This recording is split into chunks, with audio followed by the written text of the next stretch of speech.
Good evening, and welcome back to Bedtime and Historian. Have you ever wondered how a distant trade problem, something as quiet as tea leaves moving across oceans and silver coins changing hands in crowded ports, could slowly grow into a war between two vast empires? So, before you get comfortable, take a moment to like the video and subscribe, but only if you genuinely enjoy what I do here. And if you'd like, let me know where you're listening from tonight and what your local time is. I always enjoy seeing how far these quiet historical journeys travel across the world. Now, dim the lights, maybe turn on a fan for that soft background hum, and let's ease into tonight's journey together. In the early 19th century, the world was becoming more connected than it had ever been before. Ships crossed oceans in steady patterns, carrying goods, people, and ideas between continents. Trade networks stretched from Europe to the Americas, from India to Southeast Asia, and deep into the ports of China.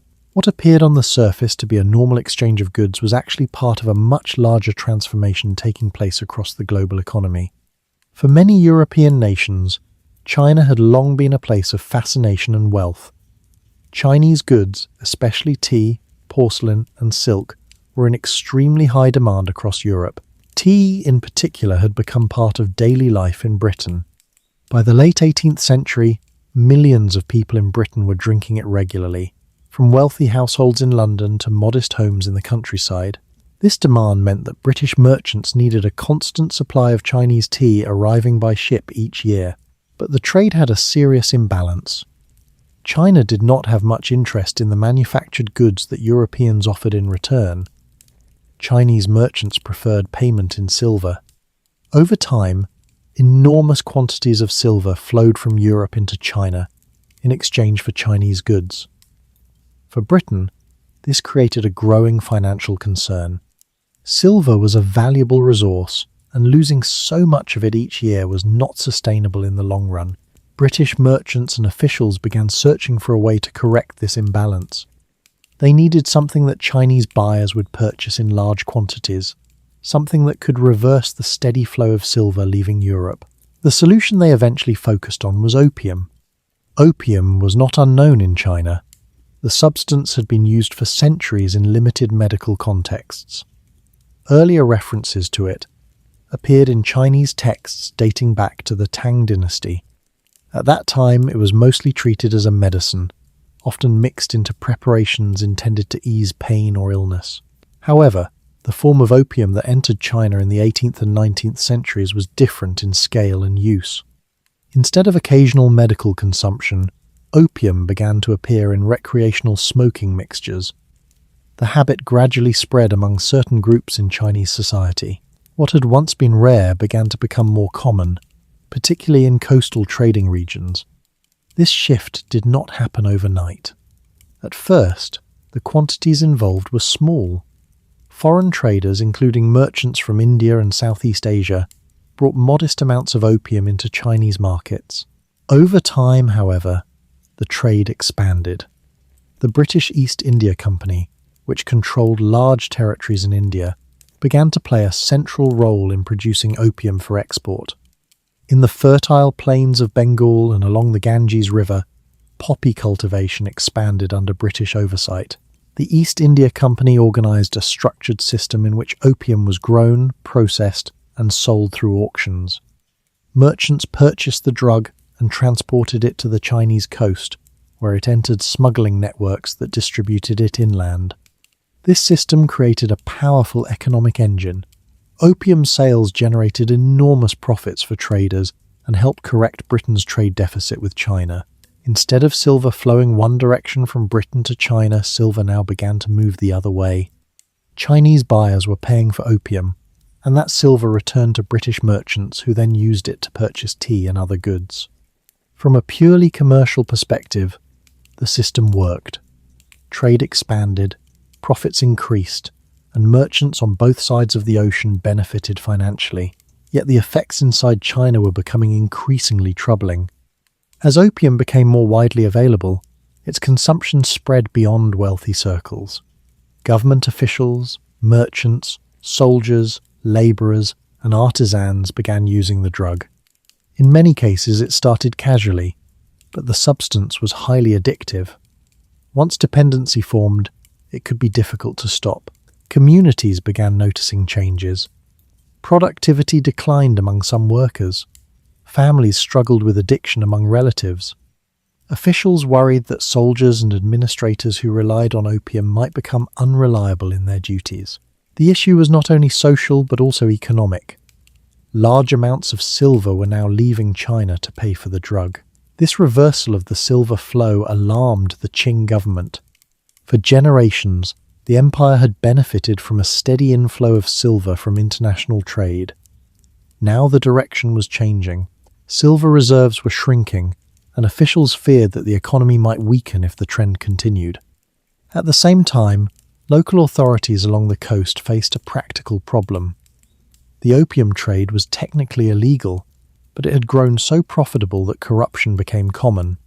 Some merchants paid bribes to avoid enforcement. Certain officials tolerated smuggling because it generated unofficial revenue. Others attempted to enforce bans, but struggled against well-organized trading networks. Within the Imperial court in Beijing, debate continued over how serious the situation had become. Some advisors believed the problem could be managed through regulation. They argued that limited tolerance might reduce smuggling and allow the government to collect taxes. Others insisted that opium posed a direct threat to society and should be eliminated entirely. Among the most concerned was the Daoguang Emperor. The emperor received reports describing rising addiction and declining silver reserves. These reports suggested that the issue had grown beyond a simple commercial matter. It now touched on the stability of the empire itself. By the late 1830s, the emperor decided that stronger action was necessary. In 1839, he appointed a senior scholar official named Lin Zexu as imperial commissioner and sent him south to the trading port of Canton. Lin Zexu had a reputation for integrity and determination. His task was clear: investigate the opium trade and end it. When Lin arrived in Canton, he found a complex environment. The city was the center of China's foreign commerce, where European traders, Chinese merchants, and government officials interacted daily. Foreign merchants operated from a district known as the 13 Factories, where warehouses, offices, and residences stood along the river. Lin immediately began gathering information. He questioned local officials about the scale of the opium trade and reviewed records of incoming ships. He also addressed Chinese merchants, warning them that the imperial government intended to enforce its prohibition more strictly than before. Foreign traders soon discovered that Lin Zexu was serious. He demanded that all merchants surrender their opium stocks. Ships anchored offshore were ordered to turn over their cargo. Foreign traders were temporarily confined to their quarters while negotiations took place. At first, the situation seemed uncertain. British merchants hesitated to comply, hoping that diplomatic pressure might resolve the conflict. But Lin refused to back down. Eventually, British Superintendent Charles Elliot persuaded the merchants to surrender their opium supplies. In total, more than 20,000 chests of opium were handed over to Chinese authorities. The scale of the confiscation was extraordinary. Lin Zexu arranged for the drug to be destroyed publicly. Workers opened the chests, mixed the contents with lime and salt water, and washed the mixture into the sea. The process lasted several weeks. It was meant to send a clear message that the Qing government would no longer tolerate the trade. For Chinese officials, this act represented a firm defense of law and morality. For British merchants, however, the destruction of the cargo meant a massive financial loss. The event transformed a commercial dispute into a diplomatic crisis. In Britain, traders demanded compensation for the destroyed opium. Some politicians argued that Chinese authorities had violated property rights. Others believed the incident showed that China treated foreign merchants unfairly. The debate in London gradually shifted from trade policy to questions of national prestige and international law. Before long, discussions about negotiation began giving way to preparations for military action.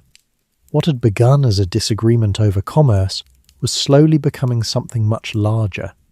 Two very different systems, one shaped by imperial regulation and Confucian political traditions, the other by industrial expansion and global trade, were moving toward confrontation.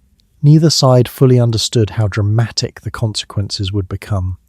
The quiet trade routes that had once carried tea and silk across oceans were now part of a conflict that would soon draw fleets, armies, and entire governments into its path. And in the years ahead, the events that followed would reshape not only relations between Britain and China, but also the balance of power across Asia. By the time Lin Zexu arrived in Canton in 1839, the situation between China and Britain had already been shaped by nearly 3 centuries of expanding global trade. The confrontation that would eventually become the First Opium War did not emerge suddenly. Instead, it grew slowly out of patterns of commerce that had connected Europe and East Asia since the 16th century.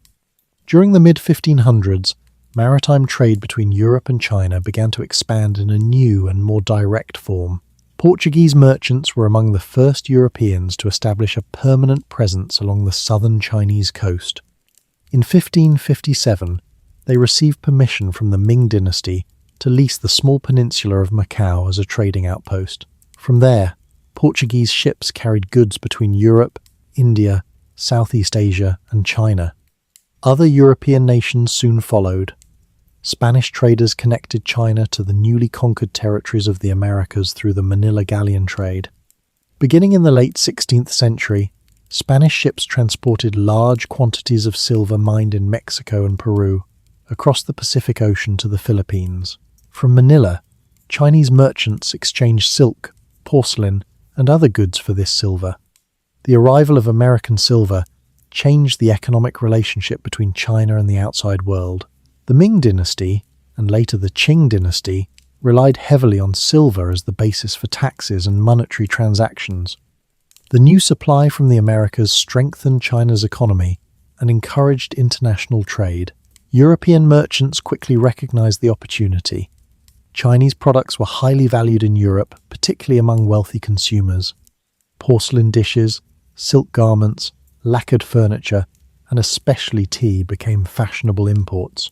By the 17th century, Chinese tea had spread throughout European society. In Britain, tea drinking gradually became a daily habit across many social classes. The result was a steady flow of Chinese goods travelling westward. In exchange, silver travelled east. For European merchants, this imbalance created a persistent problem. European markets wanted Chinese goods, but China had little demand for European manufactured items. The Qing Empire was largely self-sufficient. Its internal economy produced most of what the population required. As a result, Chinese traders usually insisted on payment in silver bullion rather than foreign products. Throughout the 17th and 18th centuries, European ships carried increasing amounts of silver into Chinese ports to pay for tea and other goods. In Britain, this created growing concern among merchants and government officials. Silver was essential for maintaining the stability of European currencies and financial systems. Losing large quantities of it through trade raised fears that the imbalance might weaken the national economy. British traders therefore began searching for goods that Chinese buyers might be willing to purchase. The British East India Company played a central role in this search. Founded at the start of the 17th century, the company had gradually become one of the most powerful commercial organizations in the world. By the late 18th century, it controlled large territories in India and operated fleets of ships across Asia. Through its position in India, the company had access to agricultural resources that could be developed for export. Among these resources was the opium poppy. In regions such as Bengal and the Ganges River Valley, poppy cultivation could be organized on a large scale. Under the supervision of the East India Company, farmers produced raw opium that was processed into dense cakes suitable for transport. The company itself did not ship opium directly into China. Instead, it sold the drug at auctions in the city of Calcutta. Private merchants purchased the opium and carried it across the Indian Ocean to the Chinese coast. There it entered a complex system of smuggling and distribution operated by Chinese traders. By the early 19th century, this system had grown into a major commercial network. Ships carrying opium often anchored at offshore islands near the Pearl River Delta, where the entrances to Canton's harbour could be monitored. Chinese dealers then transported the drug inland, using smaller vessels and riverboats. Because the trade was technically illegal under Qing law, many transactions occurred outside official channels. Despite the prohibition, enforcement proved difficult. Local authorities faced constant pressure from merchants who profited from the trade. Bribes and informal agreements sometimes allowed smuggling operations to continue. At the same time, the demand for opium among Chinese consumers was increasing. As prices fell and supply grew, the drug became more accessible to people beyond elite circles. From the British perspective, the system solved the trade imbalance that had troubled merchants for decades. Silver now flowed out of China in exchange for opium shipments. British traders used that silver to purchase tea and other Chinese goods. The cycle allowed British commerce in East Asia to expand rapidly. Within China, however, the consequences were becoming increasingly visible. Government officials reported that the outflow of silver was affecting the empire's monetary stability. Taxes collected in silver became harder to obtain. Prices fluctuated in certain regions. Officials worried that these economic effects might weaken the government's ability to manage its finances. The social consequences of widespread opium use were also troubling. Some individuals used the drug occasionally without severe consequences. Others developed strong dependency. Officials reported cases in which workers neglected their duties or soldiers struggled to maintain discipline. Although the overall number of addicted users was difficult to measure, the perception of a growing problem spread through official reports and public discussions. The Qing government had already attempted to restrict the drug long before the arrival of Lin Zexu. As early as 1729, imperial authorities issued regulations prohibiting the sale of opium for smoking. Later decrees in 1796 and 1799 strengthened these bans. The intention was to prevent the expansion of recreational use and to limit the influence of foreign traders in the drug market. Yet enforcement remained inconsistent. The growing profits involved in opium smuggling made the trade resilient. Merchants continued bringing the drug into coastal waters, and distribution networks inside China adapted to avoid detection. By the beginning of the 19th century, the situation had become more complicated due to broader changes in the global economy. The Industrial Revolution was transforming Britain. Factories produced increasing quantities of manufactured goods. British merchants and politicians began advocating for a new economic philosophy often described as free trade. According to this view, international commerce should operate with fewer restrictions, allowing goods to move across borders with minimal interference from governments. China's trade system was organized differently. Foreign merchants were required to conduct business only through Canton, under a structure known as the Canton system. Within this system, a group of licensed Chinese merchants known as the Kohong acted as intermediaries between foreign traders and Qing officials. Foreign merchants could not travel freely inside China or establish direct contact with most government authorities. For British traders, these restrictions were frustrating. They believed that China's market had enormous potential if it were opened more widely to foreign commerce. Several diplomatic missions attempted to negotiate new trading arrangements. In 1793, the British government sent Lord George Macartney to China to request expanded commercial privileges.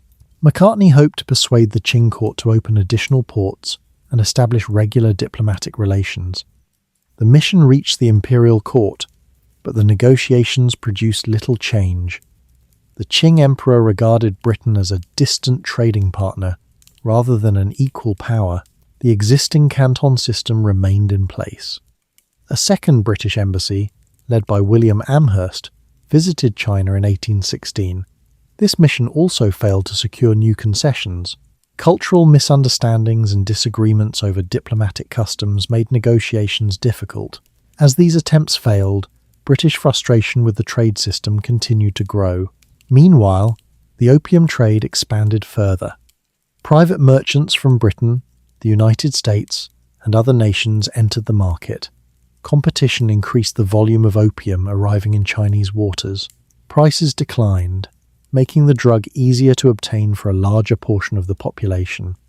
Chinese officials watched these developments with increasing concern. By the 1830s, the amount of opium entering China each year had risen dramatically compared with earlier decades.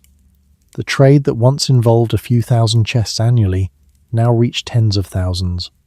At the same time, the outflow of silver from China accelerated. Reports presented to the Imperial court described a troubling reversal.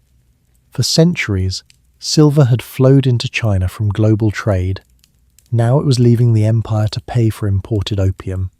This financial shift worried the Daoguang emperor. He concluded that the problem could no longer be managed through limited enforcement or regional regulation. The trade itself had to be confronted directly. If the opium trade continued unchecked, officials feared that the empire might suffer economic and social instability. The emperor therefore decided to appoint a commissioner with extraordinary authority. Lin Zexu was chosen for the task. His mission was not simply to investigate the trade, but to eliminate it. The emperor expected him to confront both foreign merchants and Chinese smugglers. His orders allowed him to impose severe penalties on those who continued participating in the trade. When Lin began his work in Canton, he quickly realized that the situation was larger than many officials in Beijing had understood. The city's foreign quarter contained warehouses filled with goods from across the world. Ships arrived regularly from India and Southeast Asia. Merchants representing multiple nations negotiated deals in offices overlooking the river. Within this environment, the opium trade had become deeply integrated into the structure of international commerce.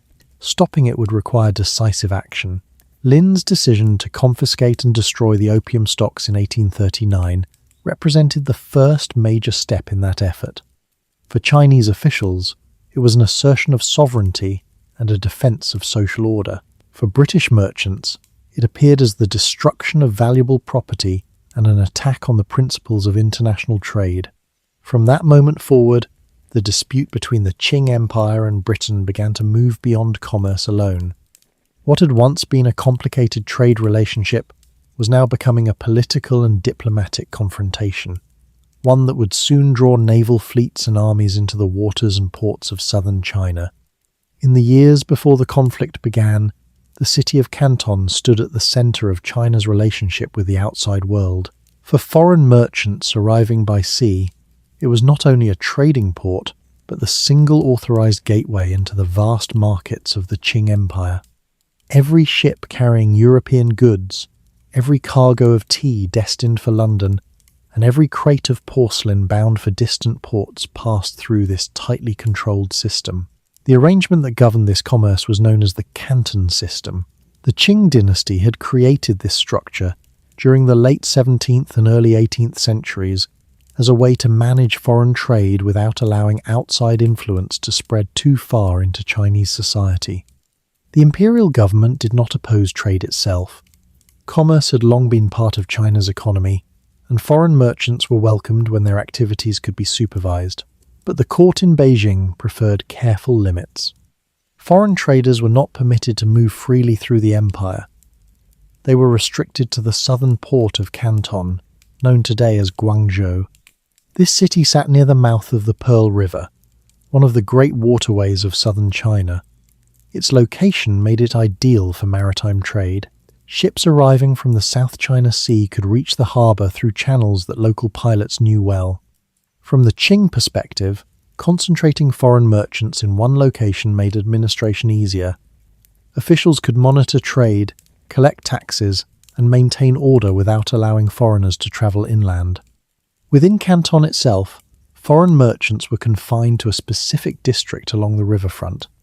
This area was known as the 13 Factories. Despite the name, the buildings were not factories in the modern industrial sense. They were warehouses, offices, and living quarters belonging to different trading companies.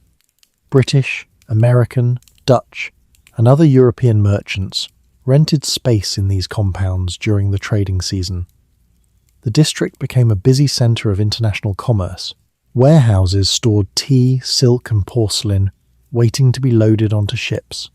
Clerks kept records of shipments and payments.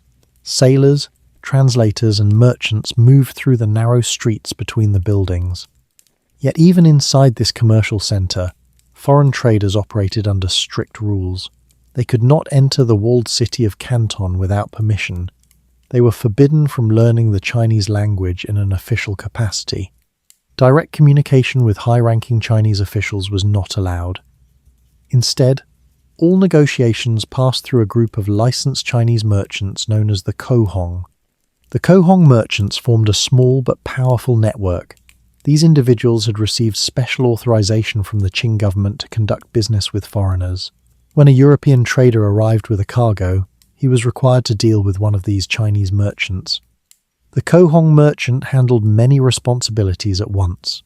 He negotiated prices for Chinese goods.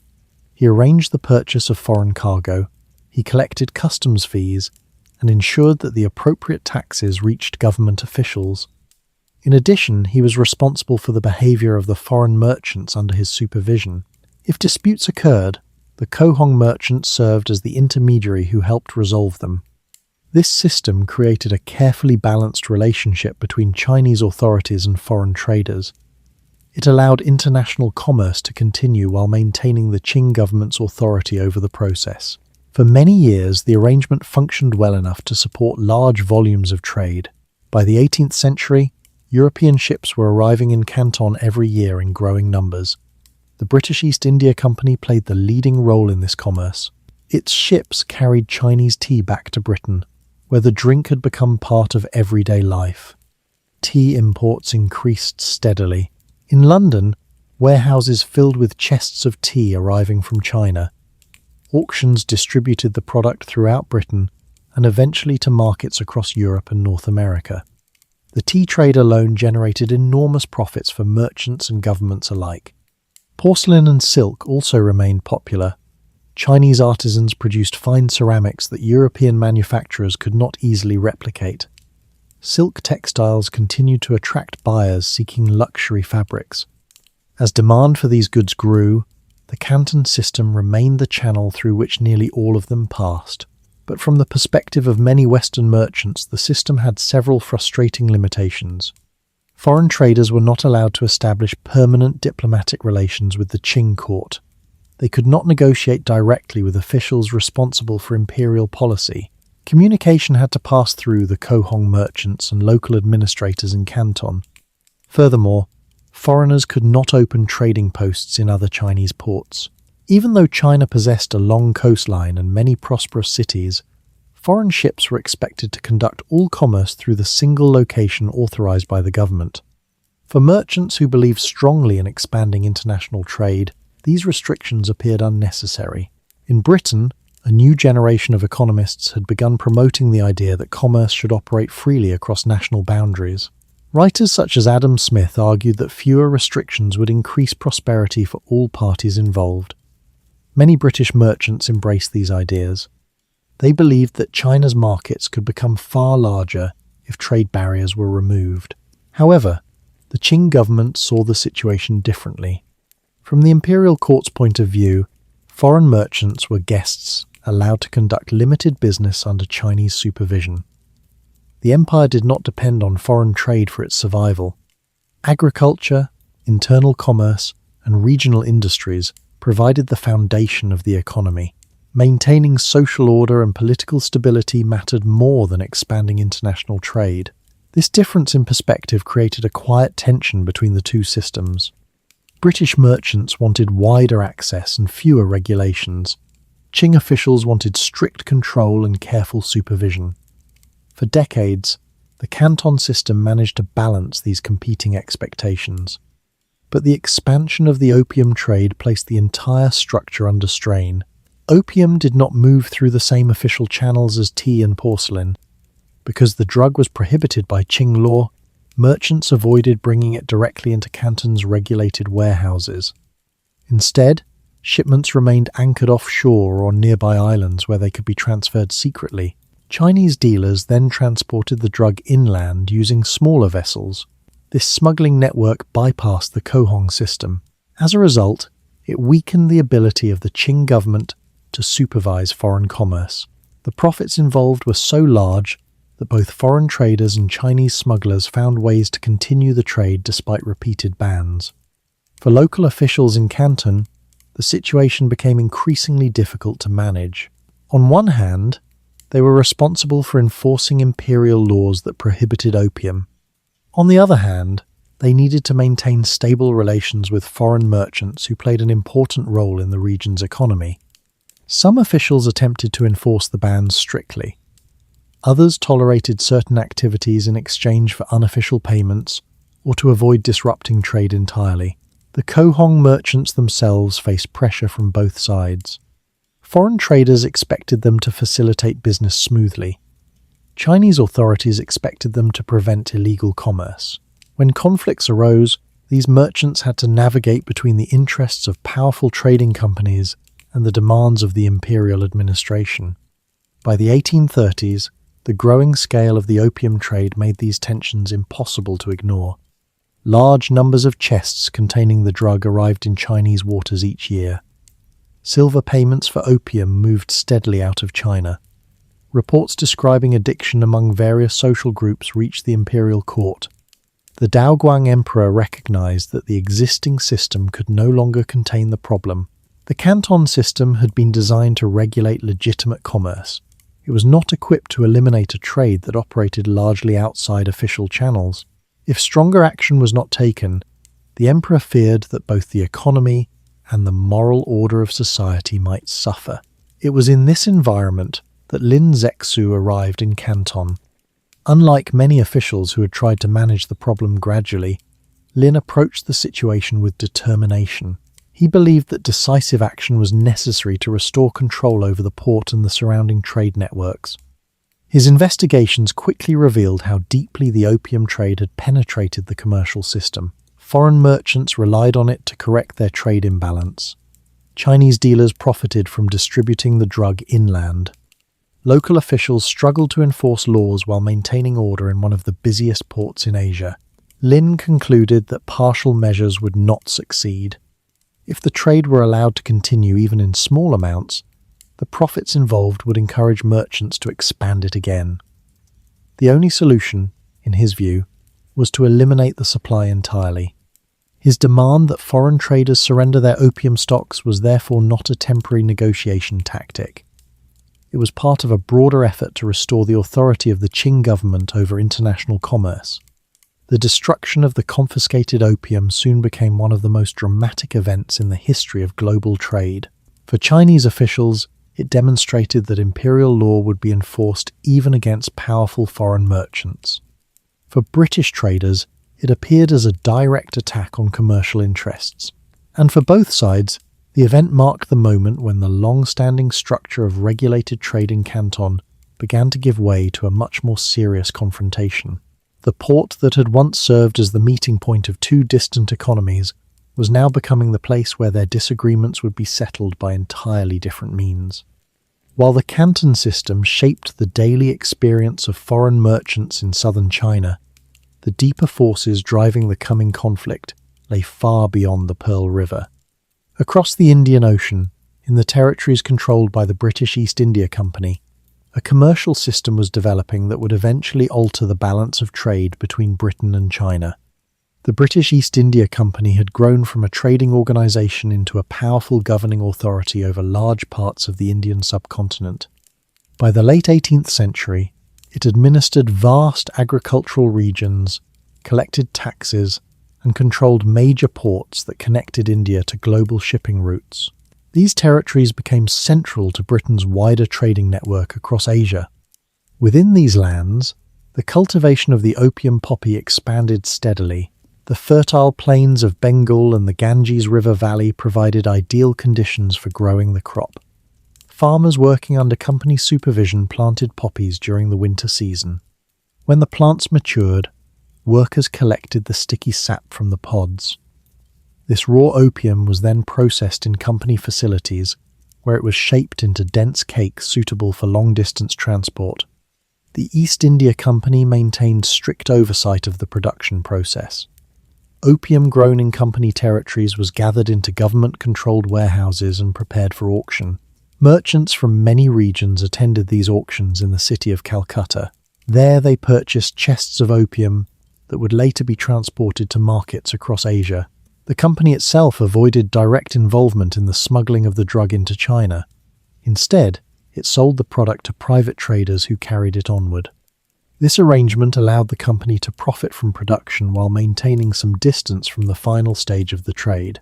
For merchants, the opportunity was extremely attractive. Ships leaving Indian ports could carry large cargoes of opium across the Bay of Bengal and through the waters of Southeast Asia toward the Chinese coast.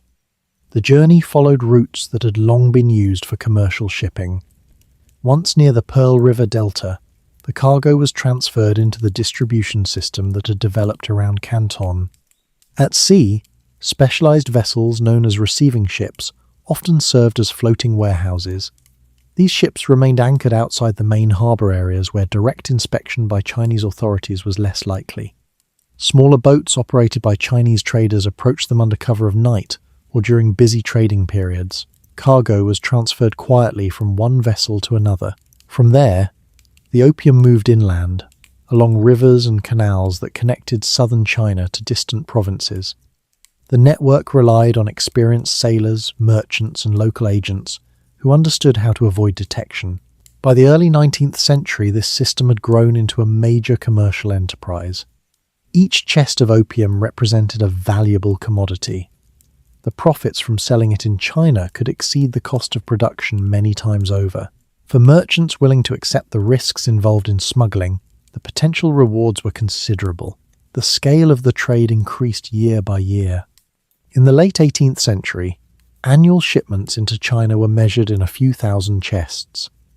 By the 1830s, the number had risen dramatically. Tens of thousands of chests entered Chinese waters each year.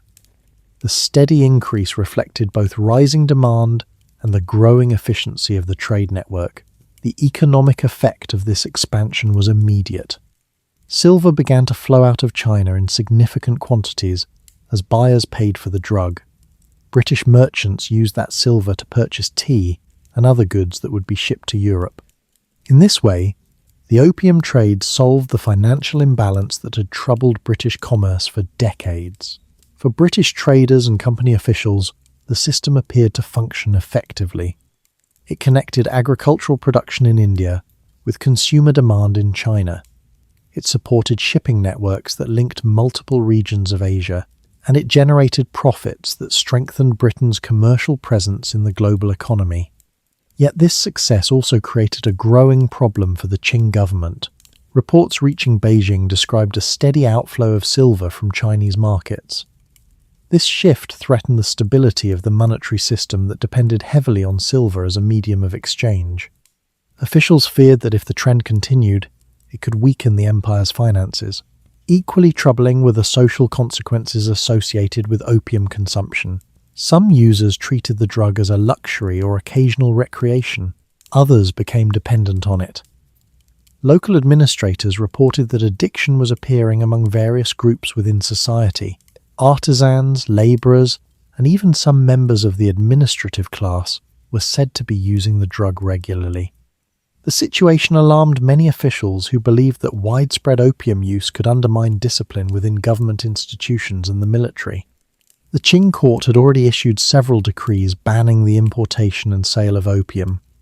These laws were intended to protect the population from addiction and to prevent economic disruption caused by the loss of silver. However, enforcing these laws proved extremely difficult. China's coastline was long, and foreign ships possessed the mobility to anchor in locations beyond the immediate reach of coastal patrols. Smugglers developed methods for transferring cargo quickly and quietly. Even when authorities intercepted shipments, the profits involved encouraged traders to continue their activities. At the same time, corruption complicated enforcement efforts. Some officials responsible for policing the trade accepted payments to overlook certain activities. Others lacked the resources necessary to monitor busy ports effectively. As the opium trade expanded, the gap between official law and actual practice became increasingly visible. Within the Imperial court, debates over the appropriate response continued. One group of advisors argued that the government should regulate the trade, rather than attempt to eliminate it entirely. They believed that legalization combined with taxation might reduce smuggling and allow the state to recover lost revenue. Another group insisted that legalization would only worsen the problem. In their view, the moral and social consequences of widespread addiction were too serious to tolerate. They argued that the empire must enforce its prohibition decisively. The Daoguang emperor listened carefully to these arguments. Over time, he became convinced that stronger action was necessary.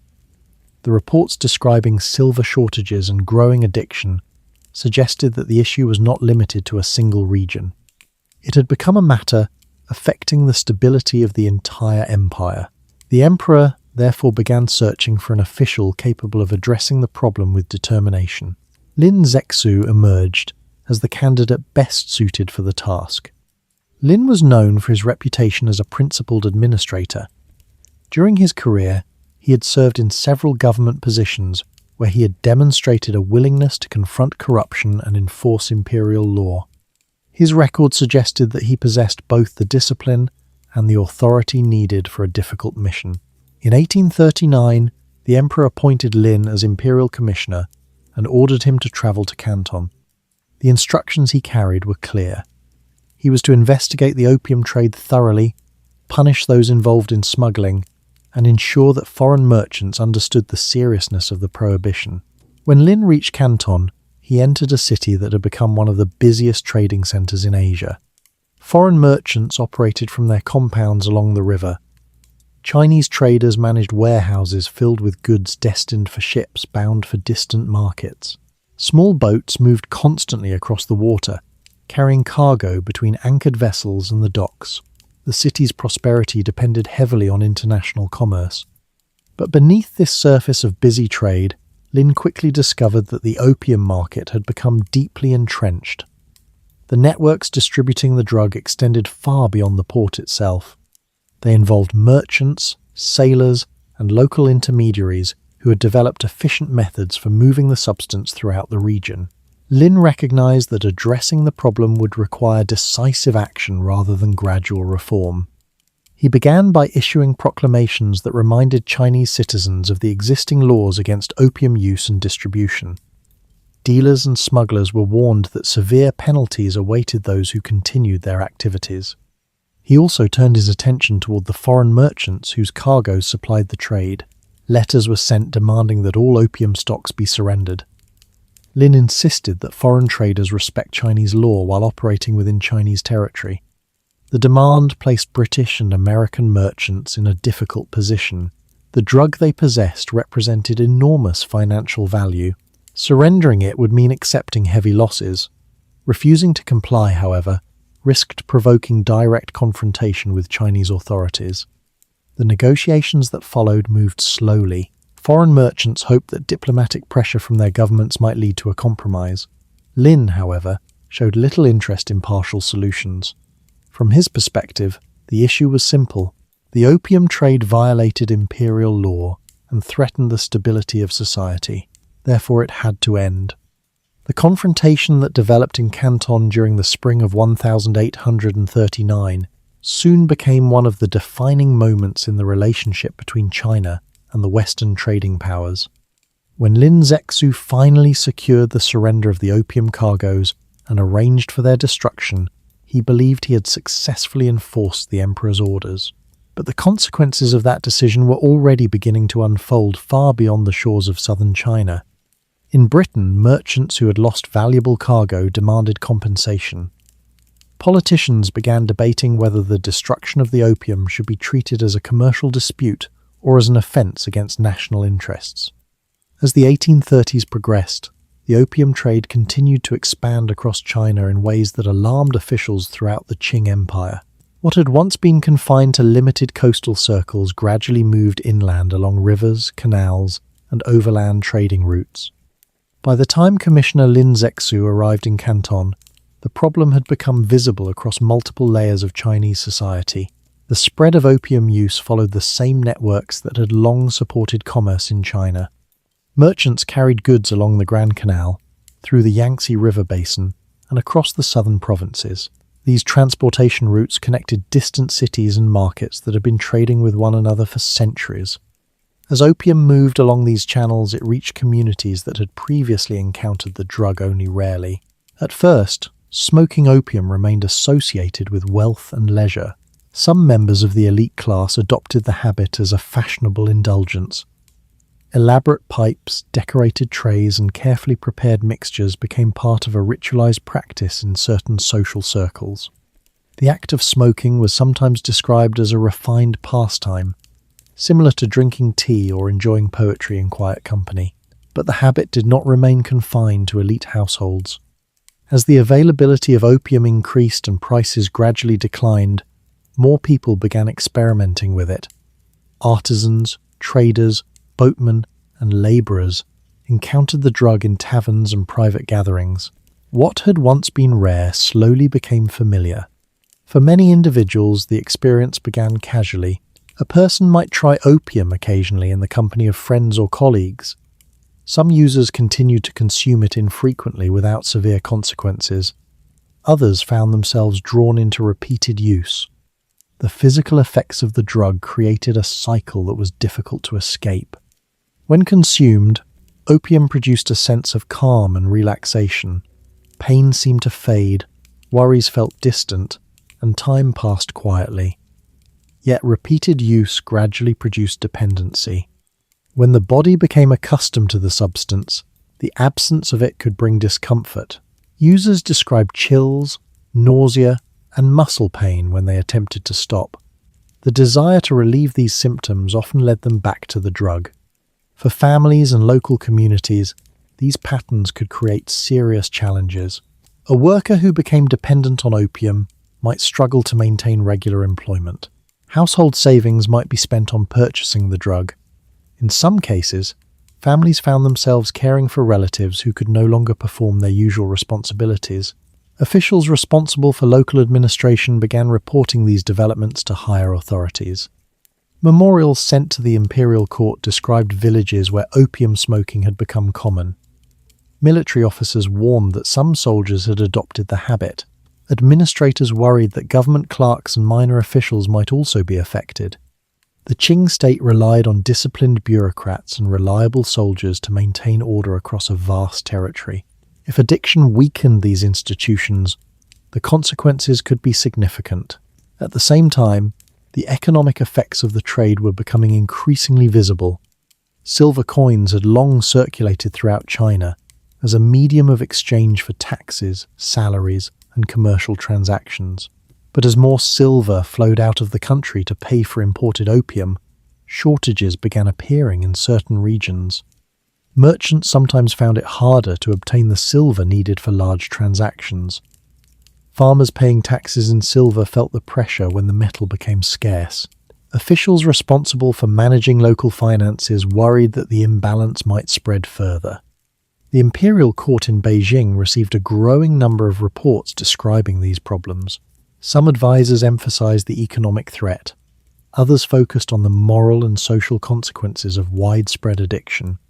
Together, these concerns created a sense that the opium trade was undermining the foundations of Qing governance. The Daoguang Emperor responded with increasing seriousness. Imperial edicts reminded officials that the use and distribution of opium were illegal. Those caught trafficking the drug could face severe punishment. In some cases, the penalties included exile, imprisonment, or even execution. Yet despite these measures, the trade continued. Smugglers adapted quickly to new enforcement efforts. When authorities increased patrols in one harbour, traders shifted their operations to another. Receiving ships anchored further offshore, cargo transfers occurred at night or in remote inlets. Chinese dealers also played an important role in maintaining the supply. Unlike foreign merchants, Chinese traders could travel freely through the interior of the empire. They used established commercial routes to distribute opium far from the coastal ports. This made it difficult for authorities to track the movement of the drug once it entered the country. The involvement of Chinese merchants complicated the situation for the government. Officials understood that the trade depended not only on foreign suppliers, but also on domestic participants. Punishing local smugglers risked provoking unrest in regions where many people depended on commerce for their livelihood. Still, the Imperial court believed that decisive action was necessary. In 1810, the Daoguang Emperor issued a proclamation describing opium as a poison that undermined the customs and moral order of the empire. The edict warned that anyone involved in importing or distributing the drug would face strict penalties. Despite this declaration, the scale of the trade continued to increase during the following decades. By the early 1830s, annual imports of opium into China had reached levels far higher than earlier officials had imagined possible. Tens of thousands of chests arrived each year. The value of the cargo represented a large share of the total trade between China and foreign merchants. The rising numbers convinced many officials that earlier enforcement efforts had failed. The emperor therefore turned to stronger measures.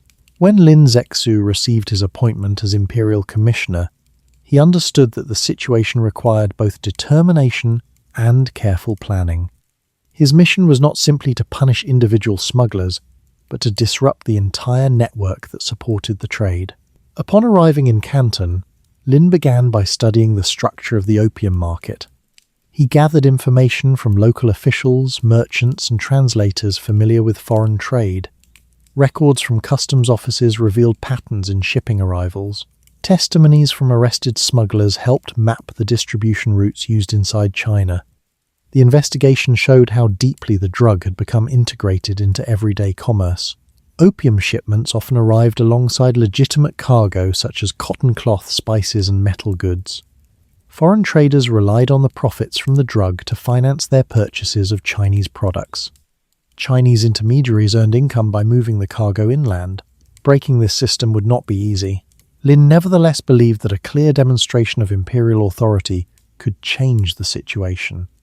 If the government showed that it was prepared to enforce the law decisively, merchants might reconsider the risks of continuing the trade. His first actions targeted Chinese dealers. Those caught distributing opium faced immediate punishment. Lin ordered arrests and confiscations throughout the region. Officials were instructed to search warehouses, riverboats, and storage facilities where the drug might be hidden. At the same time, Lin addressed the foreign merchants who supplied the market. He issued a formal proclamation demanding that all foreign traders surrender their opium stocks. The document explained that the Qing government would no longer tolerate the presence of the drug in Chinese territory. Anyone who refused to comply could face severe consequences. Foreign merchants quickly realized that the commissioner was serious. The pressure placed them in a difficult position. The opium cargoes stored in their warehouses represented enormous financial value. Surrendering them meant accepting large losses. Yet resisting Lin's demands risked provoking direct confrontation with Chinese authorities. British Superintendent Charles Elliot eventually advised the merchants to comply with Lin's order. He believed that surrendering the opium might prevent a more serious conflict. Elliot also promised that the British government would consider compensating merchants for their losses. Under this arrangement, more than 20,000 chests of opium were turned over to Chinese officials. Lin organized the destruction of the drug in a carefully supervised process outside Canton. Workers opened each chest and mixed the contents with lime and seawater. The resulting mixture was washed into the ocean through specially prepared channels. The destruction continued for several weeks. For Chinese observers, the event symbolized the government's determination to defend the country from a harmful trade. Officials praised Lin Zexu for enforcing the emperor's command with discipline and resolve. Foreign merchants, however, viewed the situation differently. To them, the confiscated cargo represented private property worth millions of dollars. The loss created immediate financial consequences for trading companies in both Asia and Europe. The dispute that followed soon extended beyond the merchants involved. In Britain, the question arose whether the Chinese government had violated the rights of British subjects. Some politicians argued that China had acted unjustly toward foreign traders. Others questioned the morality of the opium trade itself. The debate continued as news of the destruction reached London. What had begun as an effort by the Qing government to enforce its laws was now becoming part of a much larger argument about commerce, sovereignty, and international relations. And while those discussions unfolded in distant capitals, the situation along the southern coast of China continued to grow more tense. As the destruction of the opium cargo outside Canton came to an end in the summer of 1839, the Qing government believed that it had taken a decisive step toward restoring order in the empire's trade system. Commissioner Lin Zexu reported to the Daoguang emperor that the illegal drug had been removed from the warehouses of foreign merchants and that a firm warning had been delivered to those who had previously supplied it. From the imperial court's perspective, the action was justified and necessary. For years, the government had issued edicts prohibiting the importation of opium. Those laws were part of the emperor's responsibility to protect the moral well-being of the population and to maintain the economic stability of the empire. The destruction of the confiscated cargo therefore represented the enforcement of an existing law rather than the creation of a new one. Yet the same event appeared very different to many merchants and officials in Britain. The opium destroyed under Lin Zexu's orders had been purchased legally at auctions in British-controlled India. Private traders had invested large amounts of money in transporting it across the seas to the Chinese coast. To them, the cargo represented valuable commercial property. When news of its destruction reached British trading circles, anger followed quickly. Merchants who had surrendered their chests of opium expected compensation for the losses they had accepted under pressure from the Chinese authorities. They turned to Superintendent Charles Elliot, the British official responsible for overseeing trade in China, asking how the situation would be resolved. Elliot had encouraged them to hand over the cargo in order to prevent an immediate confrontation with Lin Zexu. Now he faced the difficult task of explaining the consequences. In a formal statement, Elliot promised that the British government would compensate merchants for the surrendered opium. The statement was intended to reassure traders that their cooperation would not result in permanent financial ruin, but this promise also carried political implications. If the British government accepted responsibility for paying the merchants, it might seek reimbursement from China. The destruction of the cargo could then be interpreted not merely as law enforcement, but as an act that required diplomatic response. As reports continued arriving in Britain, the debate expanded beyond the trading community. Some members of Parliament argued that the Chinese government had treated British subjects unfairly. They believed that Britain should defend the interests of its merchants and ensure that British trade could continue without interference. Others expressed a different view. Several critics of the opium trade had long argued that selling the drug in China was morally questionable. They believed that British merchants were profiting from addiction in another country and that the destruction of the opium was therefore understandable. Among the most vocal critics was William Gladstone, a politician who later became Prime Minister of Britain. Gladstone condemned the trade openly in Parliament. He described it as harmful and unjust, and he warned that military action taken to protect it would damage Britain's reputation. These disagreements revealed a deep division in British public opinion. For merchants and their supporters, the central issue involved property rights and the principle of free trade. If Chinese authorities could seize and destroy goods belonging to foreign traders, they argued, then British commerce across Asia might be threatened. For critics of the trade, the issue involved moral responsibility. They questioned whether Britain should defend a commercial activity that many observers believed was damaging Chinese society. In their view, protecting the opium trade would mean using national power to preserve a harmful business. While these arguments unfolded in London, the situation in southern China continued to grow more tense. Lin Zexu had not only destroyed the opium stocks, but had also introduced new regulations intended to prevent the trade from returning. Foreign merchants were asked to sign agreements promising that they would never again bring opium into Chinese territory. The agreements included severe penalties. Anyone caught violating the prohibition could face execution under Chinese law. Lin insisted that both Chinese smugglers and foreign traders would be subject to the same punishment if they continued the trade. For foreign merchants accustomed to operating under their own legal traditions, the demand created concern. Many believed that Chinese courts would treat them unfairly if disputes arose. They preferred to be judged according to the laws of their own countries rather than those of the Qing Empire. This difference in legal expectations added another layer of tension to the already fragile relationship between Chinese authorities and foreign traders. At the same time, Smaller incidents along the southern coast contributed to the growing mistrust. In one case, a group of British sailors became involved in a violent altercation with local residents near Kowloon. A Chinese villager died during the incident. Lin Zexu demanded that the sailors responsible be handed over to Chinese authorities for trial. Superintendent Elliot refused. He believed that British subjects should not be tried under Chinese law, which he feared might impose harsh punishments without procedures familiar to British courts. Instead, Elliot arranged for the sailors to be tried before a British naval tribunal. To Chinese officials, this decision appeared to undermine their authority. If foreign citizens could commit crimes in Chinese territory without facing Chinese courts, it raised serious questions about sovereignty. Lin regarded Elliot's refusal as evidence that foreign merchants were unwilling to respect the laws of the Qing Empire. Meanwhile, other events along the coast further strained relations. Chinese authorities restricted the sale of food and supplies to British ships anchored near the Pearl River. The measure was intended to pressure foreign merchants into complying fully with the new anti-opium regulations. British crews responded by sending armed boats to purchase provisions directly from local villagers. These encounters sometimes produced brief exchanges of gunfire between British sailors and Chinese coastal defences.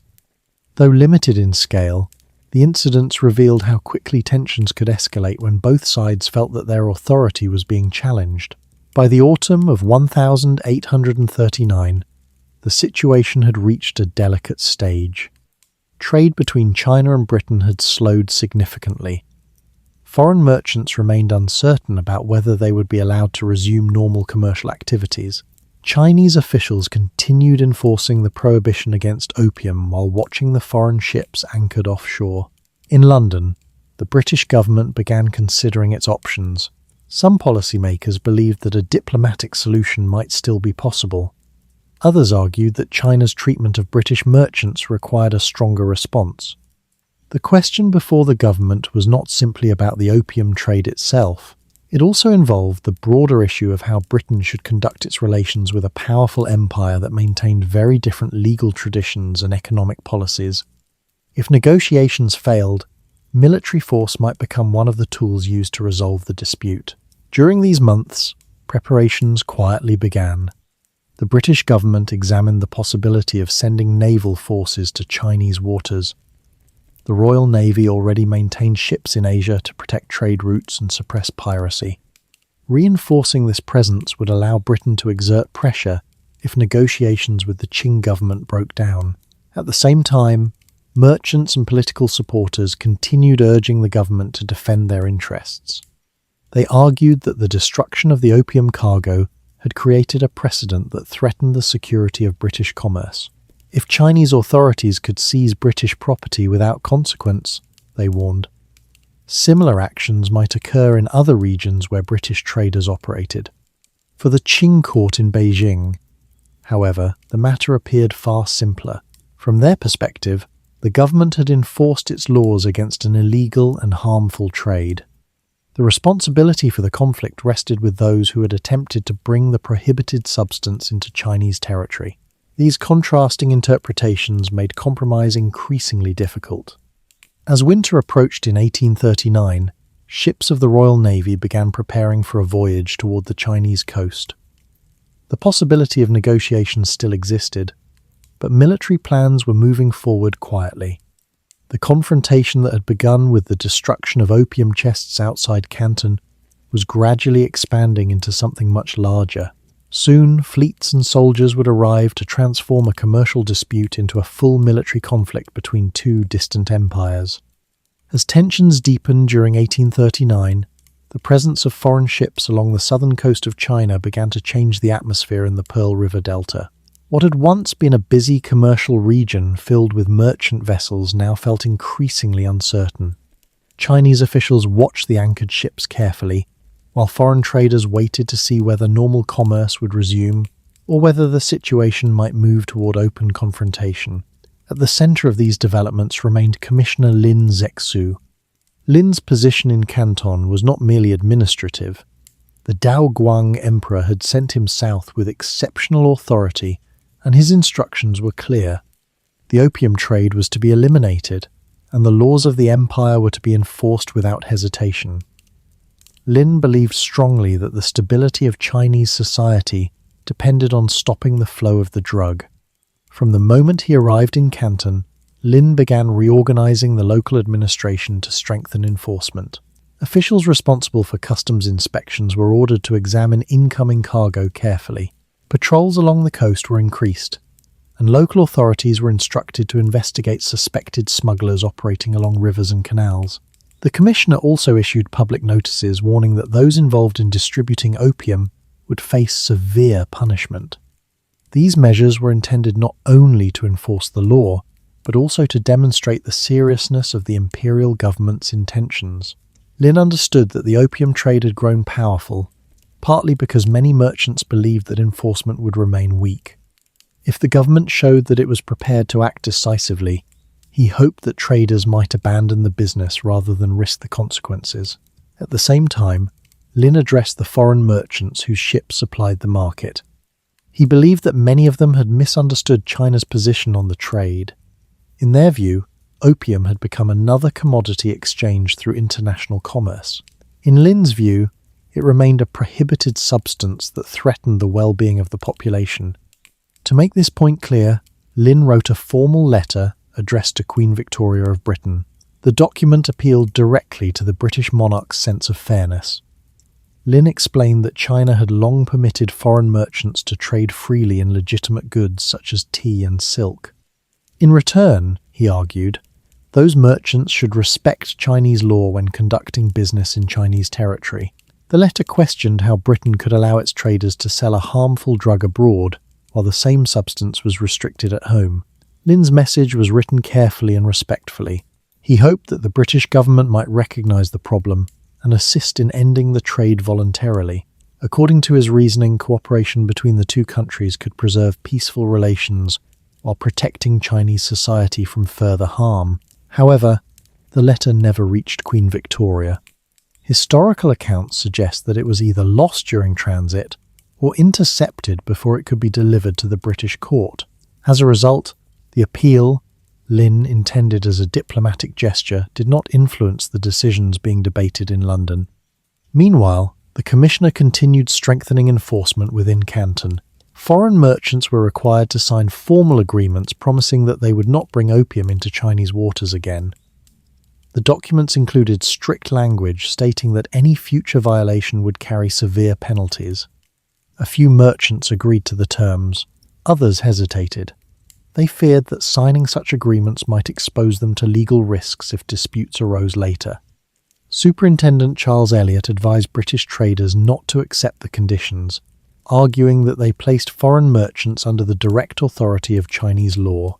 This disagreement widened the divide between the two sides. Lin regarded the refusal to sign the agreements as evidence that foreign traders intended to continue the opium trade secretly. Elliot interpreted Lin's demands as excessive and incompatible with the legal protections expected by British subjects abroad. During the same period, small incidents along the coast continued to create additional tension. In one encounter near Kowloon, British sailors searching for supplies came into contact with Chinese coastal forces. The situation developed into a brief exchange of gunfire.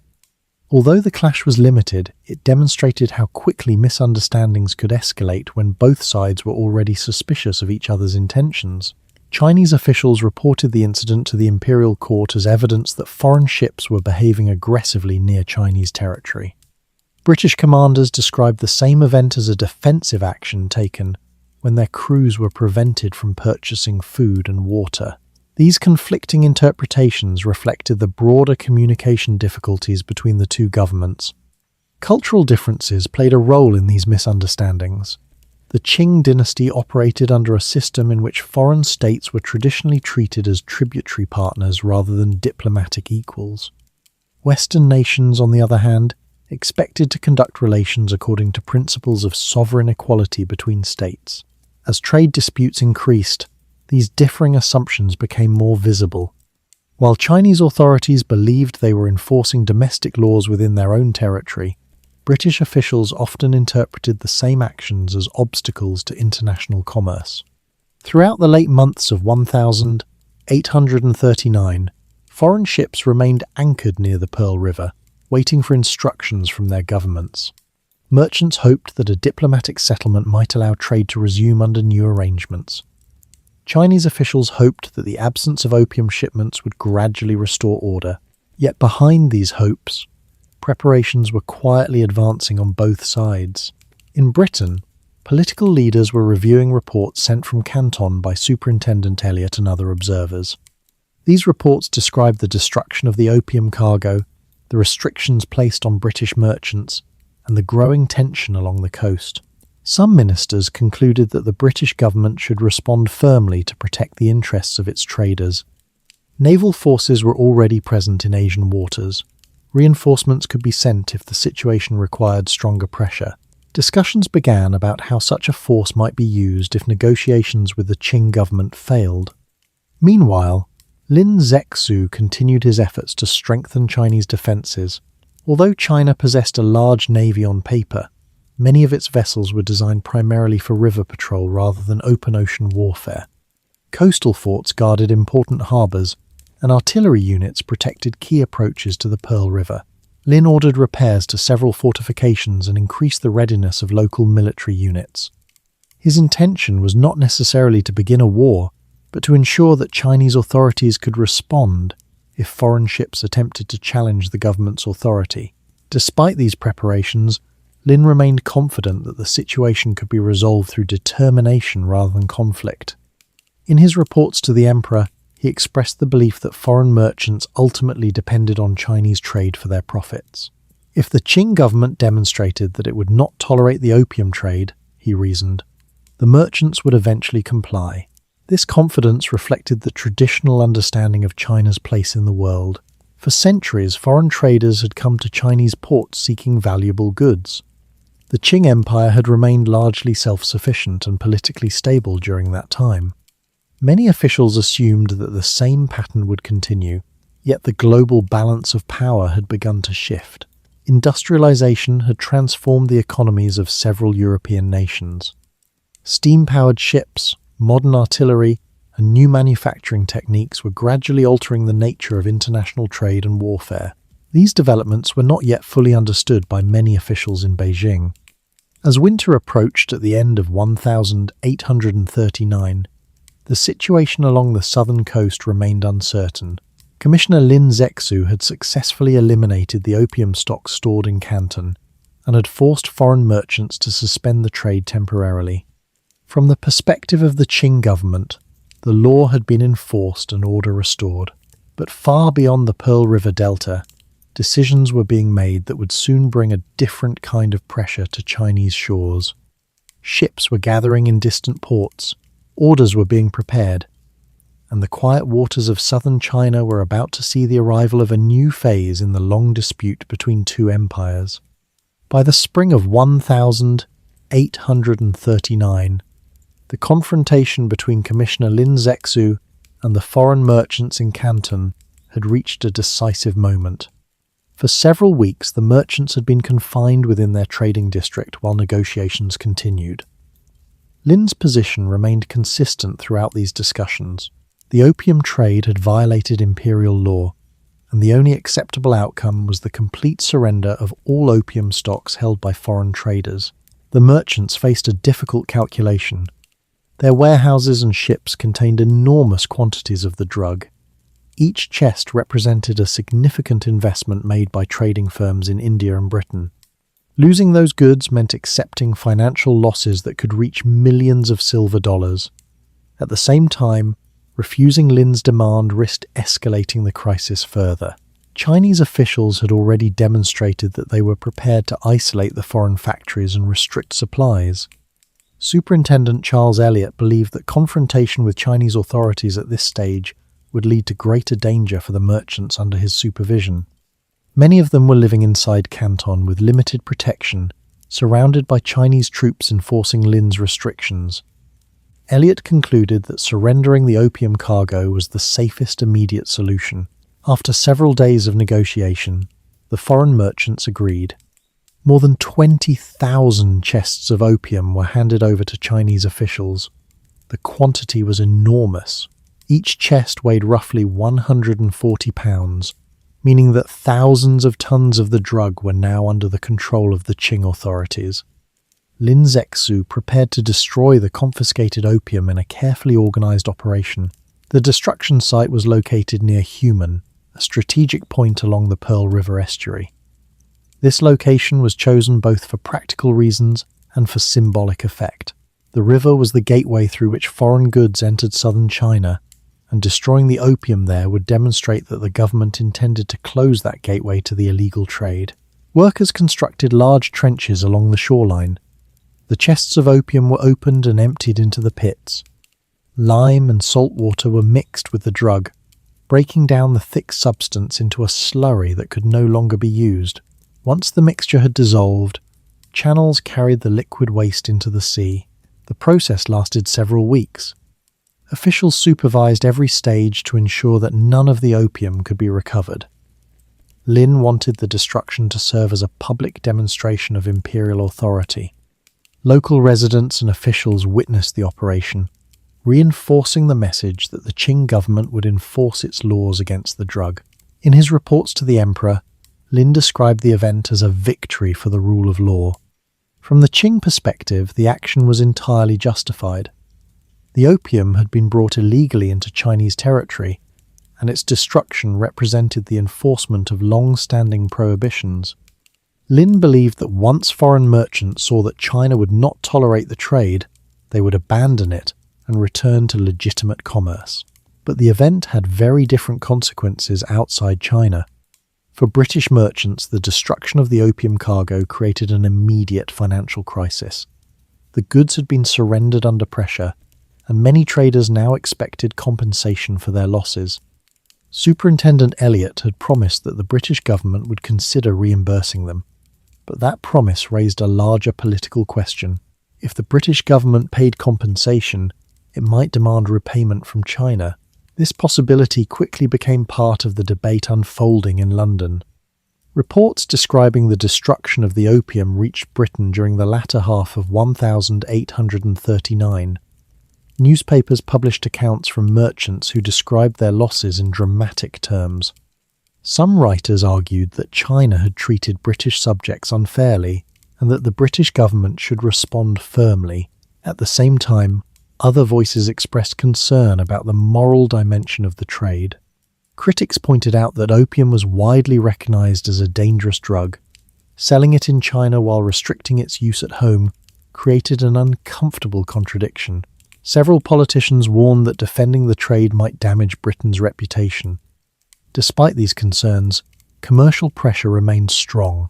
Trading firms that had invested heavily in the opium market demanded protection from their government. They argued that British merchants operating abroad should be able to rely on diplomatic and military support if their property was seized. Meanwhile, the situation in Canton remained tense. Although the opium had been destroyed, other disagreements continued to divide Chinese officials and foreign traders. Lin Zexu insisted that merchants sign agreements promising never again to import opium.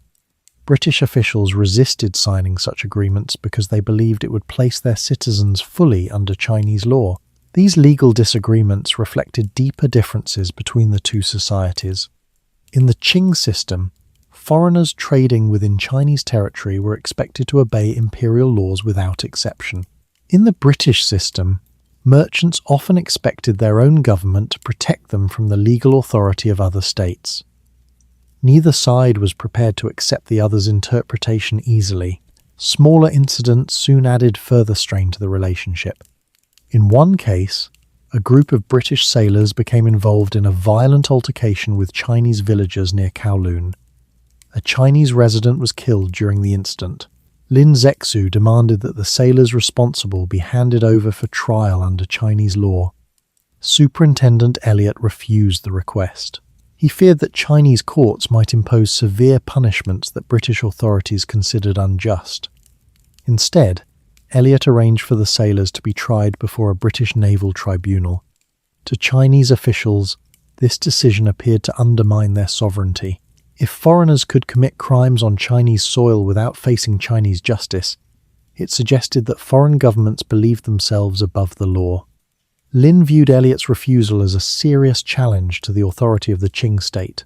At the same time, restrictions placed on British merchants in Canton continued to cause frustration. Chinese authorities limited the sale of food and supplies to foreign ships anchored near the coast. The measure was intended to pressure the merchants into complying fully with Lin's anti-opium policy. British crews responded by attempting to purchase provisions directly from local villagers, sometimes using armed boats to reach the shore. These encounters occasionally produced brief exchanges of gunfire between British sailors and Chinese patrols. Although the skirmishes were small, they revealed how quickly tensions could escalate when both sides believed their authority was being challenged. Each incident was reported back to the respective governments, often in ways that emphasized the grievances of one side while overlooking the concerns of the other. By the end of 1839, the relationship between Britain and China had entered a dangerous phase. The destruction of the opium cargo had solved the immediate problem of the drugs stored in Canton, but it had also created a diplomatic dispute that neither government found easy to resolve. Merchants demanded compensation, officials argued about legal authority, and naval commanders watched the situation closely. Far away in Britain, discussions within the government were beginning to shift towards stronger measures. Naval forces already stationed in Asian waters could be reinforced if necessary. The Royal Navy possessed ships that were faster and more heavily armed than most vessels available to the Qing Empire. If negotiations failed, these ships might be used to apply pressure along the Chinese coast. For the moment, however, the two sides remained in an uneasy standoff. Commissioner Lin Zexu believed that his decisive action had restored control over the opium trade. British merchants believed they had been treated unjustly and awaited a response from their government. Neither side fully realized how close they were to the beginning of open war. The quiet destruction of thousands of opium chests beside the Pearl River had marked the end of one stage of the crisis. What followed next would bring ships, soldiers, and the growing power of industrial nations directly into Chinese waters. By the end of 1839, the conflict between Britain and the Qing Empire had moved beyond the stage of local disputes in Canton. News of the destruction of the opium cargo and the restrictions placed on British merchants had travelled across oceans and reached political leaders in London. What had begun as a disagreement between traders and a provincial commissioner was now becoming a question of national policy. The British government faced pressure from several directions. Merchants who had lost valuable cargo demanded compensation. Trading companies argued that their investments had been destroyed under coercion. They insisted that the government defend the rights of British subjects engaged in overseas commerce. Newspapers in London reported the events in Canton with growing attention, and the issue gradually entered the wider political debate. At the same time, not everyone in Britain supported a forceful response. Some politicians believed that the opium trade itself was morally troubling. They argued that the Chinese government had acted within its rights to prohibit a harmful drug inside its territory. From their perspective, using military power to protect such commerce could damage Britain's reputation. Parliament therefore faced a difficult decision. Should Britain treat the destruction of the opium as a commercial dispute requiring negotiation, or should it respond with stronger measures to protect its merchants? Foreign Secretary Lord Palmerston gradually became one of the most influential voices in the debate. Palmerston believed that Britain needed to defend the principle that its citizens could trade abroad without facing arbitrary interference. While he did not openly defend the opium trade itself, he argued that the actions of the Chinese authorities had humiliated British merchants and disrupted international commerce. To Palmerston and his supporters, the issue was no longer limited to opium. It had become a matter of national prestige and diplomatic equality. European nations expected to conduct relations with other states through negotiations between recognized governments. The Qing system, however, still treated foreign traders as guests operating under Chinese authority rather than representatives of sovereign nations. This difference in diplomatic expectations played an important role in shaping British policy. In London, the idea developed that China must be persuaded, if necessary by force, to accept diplomatic relations on terms more familiar to Western governments. Opening additional ports, establishing official representatives, and protecting British trade were all considered important goals. During the early months of 1840, the British government began preparing a military expedition to China. The task fell largely to the Royal Navy.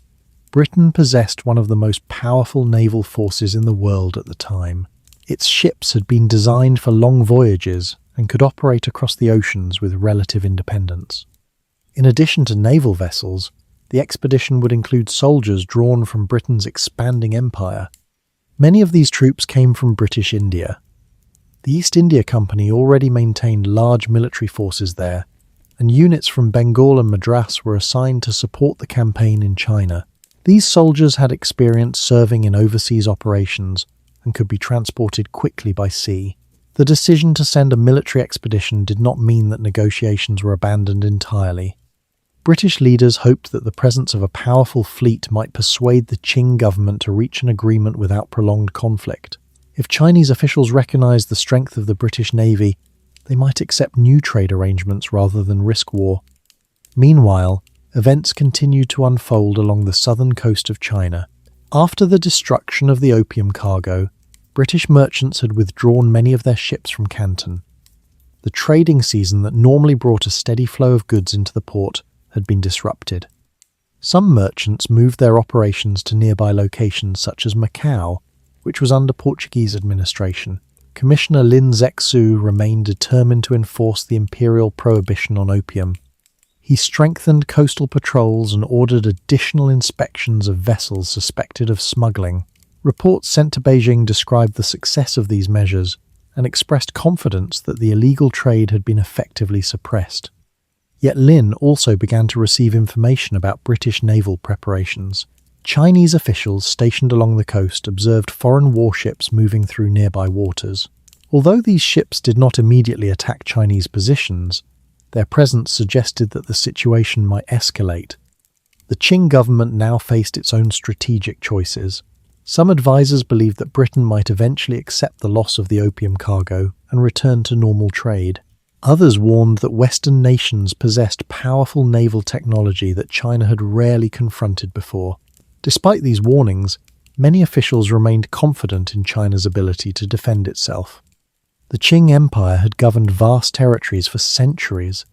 Its population and resources far exceeded those of most European nations. Many administrators assumed that foreign traders ultimately depended on Chinese markets and would hesitate to risk open conflict. This confidence was reinforced by earlier experiences with European traders. Foreign merchants had visited Chinese ports for generations without attempting large-scale military action. The Imperial court therefore viewed the current dispute as another challenge that could likely be resolved through firmness and negotiation. But the balance of power in the 19th century was changing rapidly. Industrialization in Britain had produced new technologies that affected both commerce and warfare. Steam-powered ships were beginning to supplement traditional sailing vessels. Modern artillery allowed naval guns to fire more accurately and with greater destructive force. These developments gave the Royal Navy advantages that few Chinese officials fully understood. In the spring of 1840 British forces gathered in Asian waters. Ships assembled at strategic ports such as Singapore, where the expedition prepared to move north toward the Chinese coast. Naval officers reviewed maps of Chinese harbours and river systems while planning how best to apply pressure on the Qing government. The strategy developed by British planners focused on mobility. Instead of attempting to invade large inland regions, the Navy would target coastal ports and river entrances that were vital to Chinese commerce.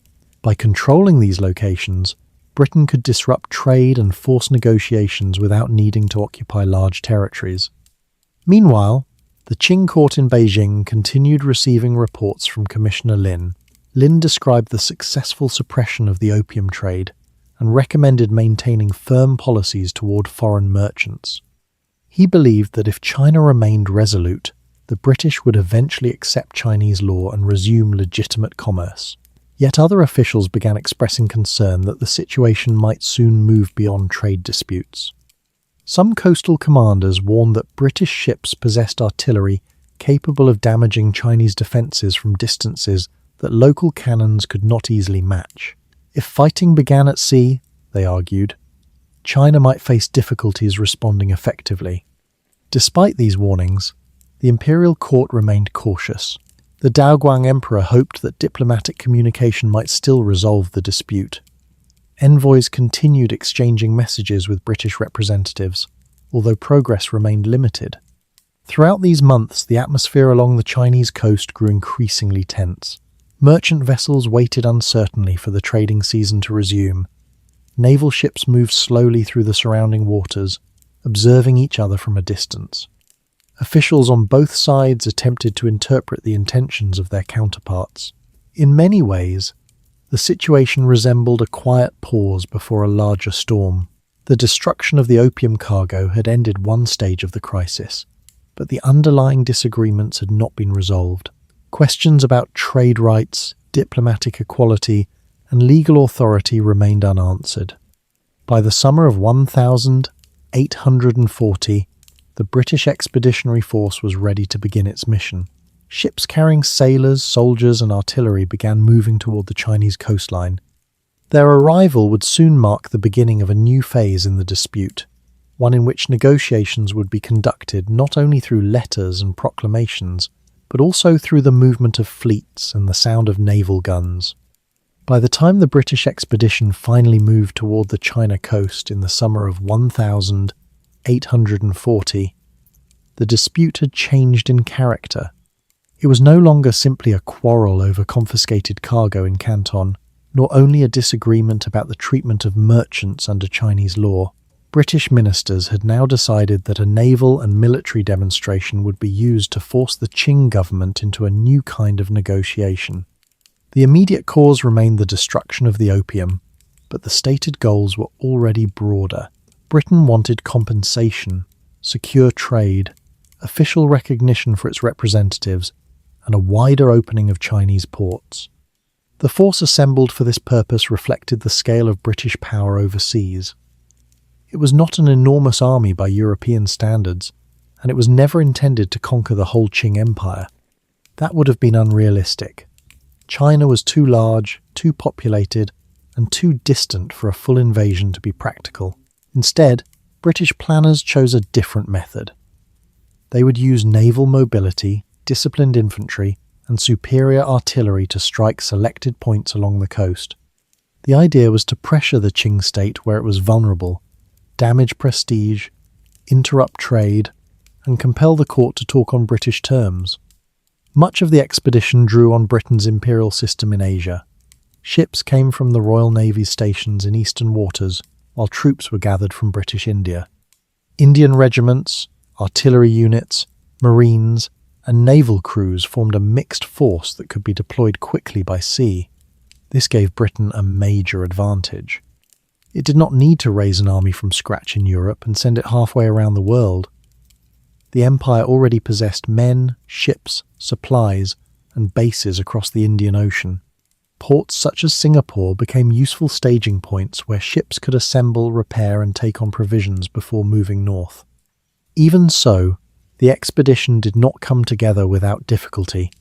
The climate, distances, and timing of monsoon winds affected movement. Some ships required repairs. Others had to wait for troops or supplies.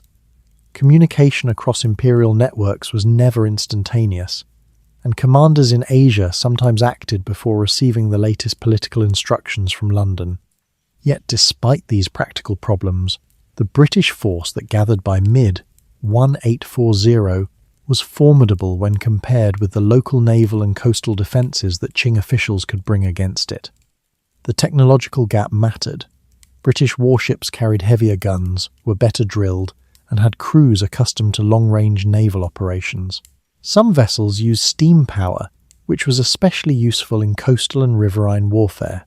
Steamers could move when the wind was weak or unfavourable, and they could manoeuvre in narrower channels with greater confidence than sailing ships alone.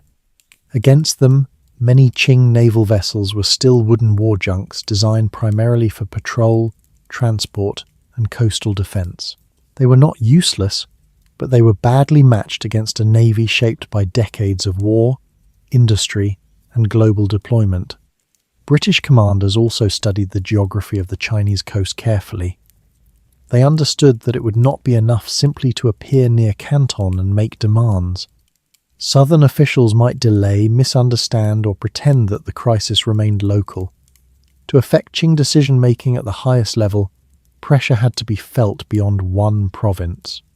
That meant moving up the coast and demonstrating that British ships could threaten important ports, islands, and river mouths far from the Pearl River.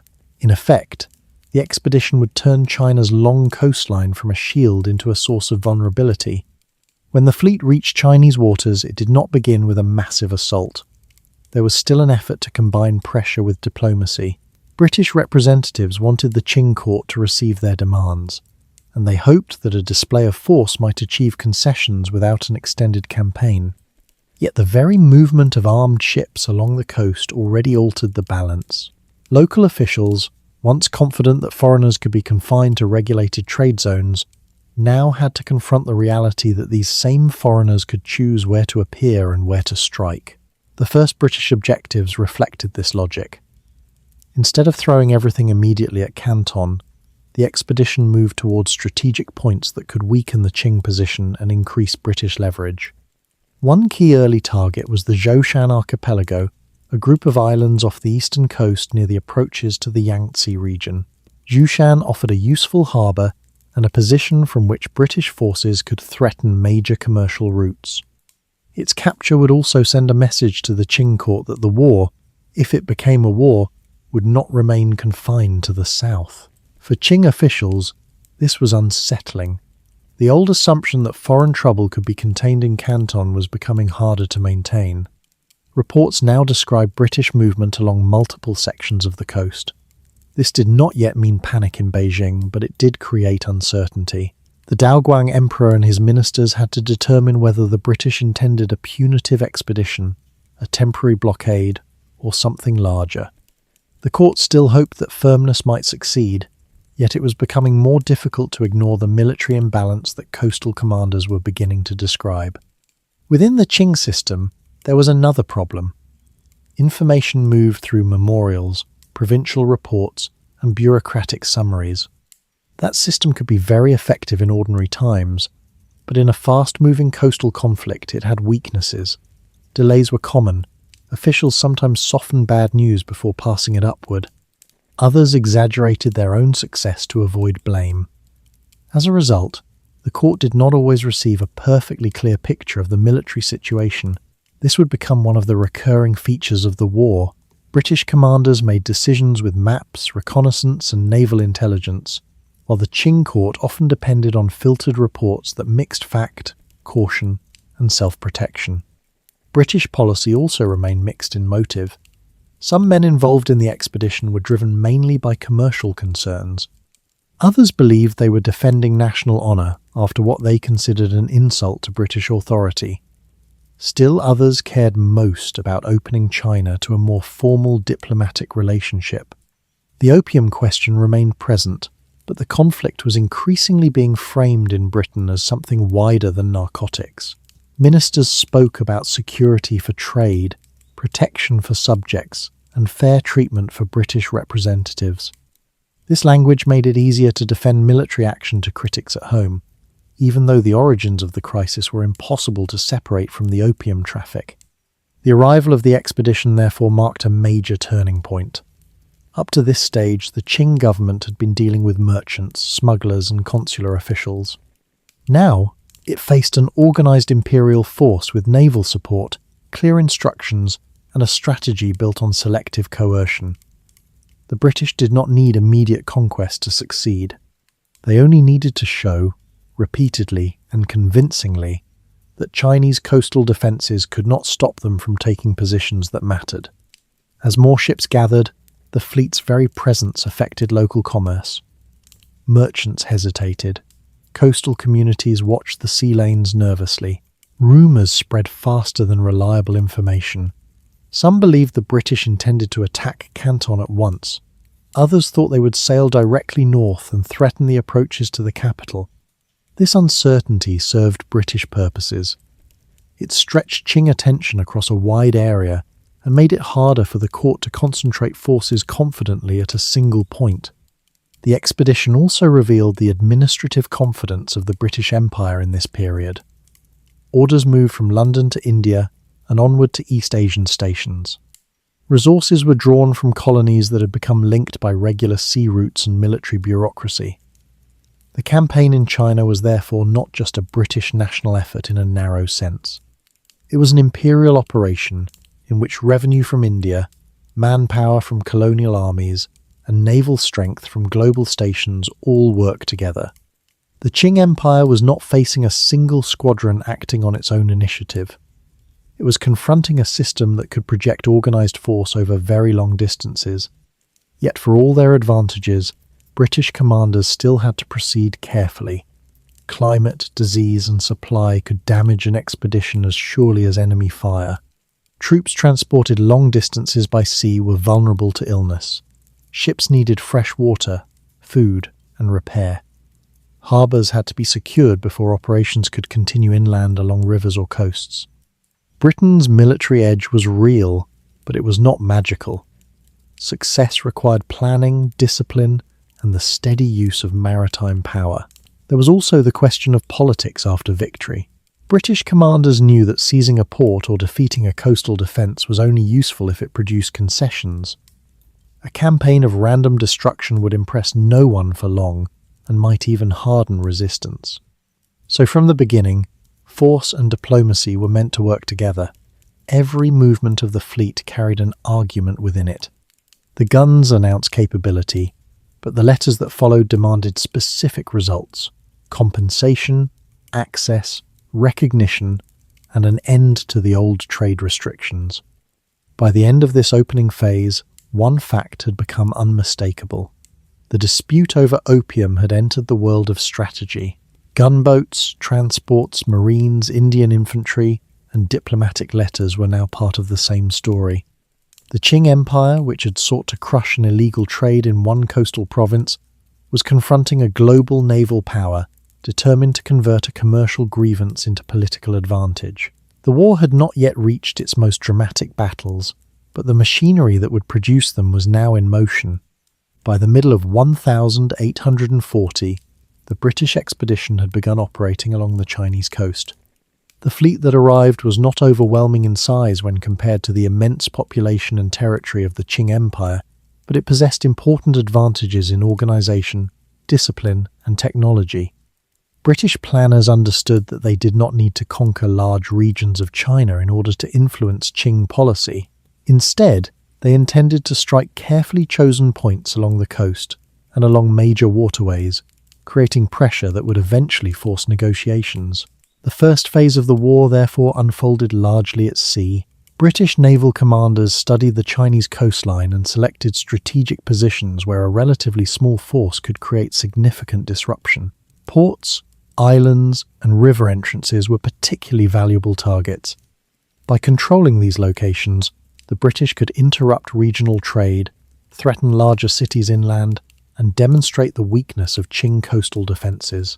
One of the earliest objectives was the Zhaosan archipelago. Zhaosan lay off the eastern coast of China near the approaches to the Yangtze River. The islands offered a natural harbour and a location from which naval forces could monitor shipping in the surrounding waters.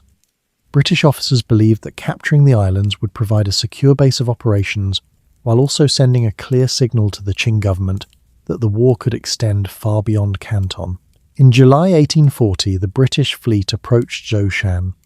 The Chinese garrison stationed there consisted primarily of local troops and naval units, accustomed to patrolling coastal waters rather than confronting a modern European navy. When British ships appeared offshore and began preparing for action, Qing defenders attempted to organise their resistance. Cannons positioned along the shoreline fired toward the approaching vessels, but the range and accuracy of these weapons were limited. British ships responded with heavier artillery, The naval guns mounted on the British vessels could strike targets along the coast with greater force and distance than most Chinese cannons. Under sustained bombardment, the local defences struggled to maintain their positions. British marines and soldiers soon landed on the island and moved inland toward the main town of Dinghai.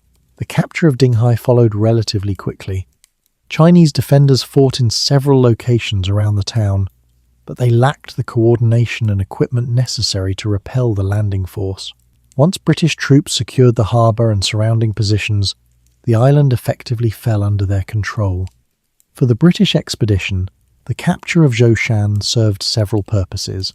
First, it provided a safe anchorage where ships could repair damage, take on fresh supplies, and organise further operations. Second, it demonstrated to Qing officials that British forces could strike far from Canton and still succeed. Third, it offered a clear example of the difference between British naval artillery and the coastal defences maintained by the Qing Empire. News of the island's capture soon reached Beijing. Within the imperial court, reactions were mixed.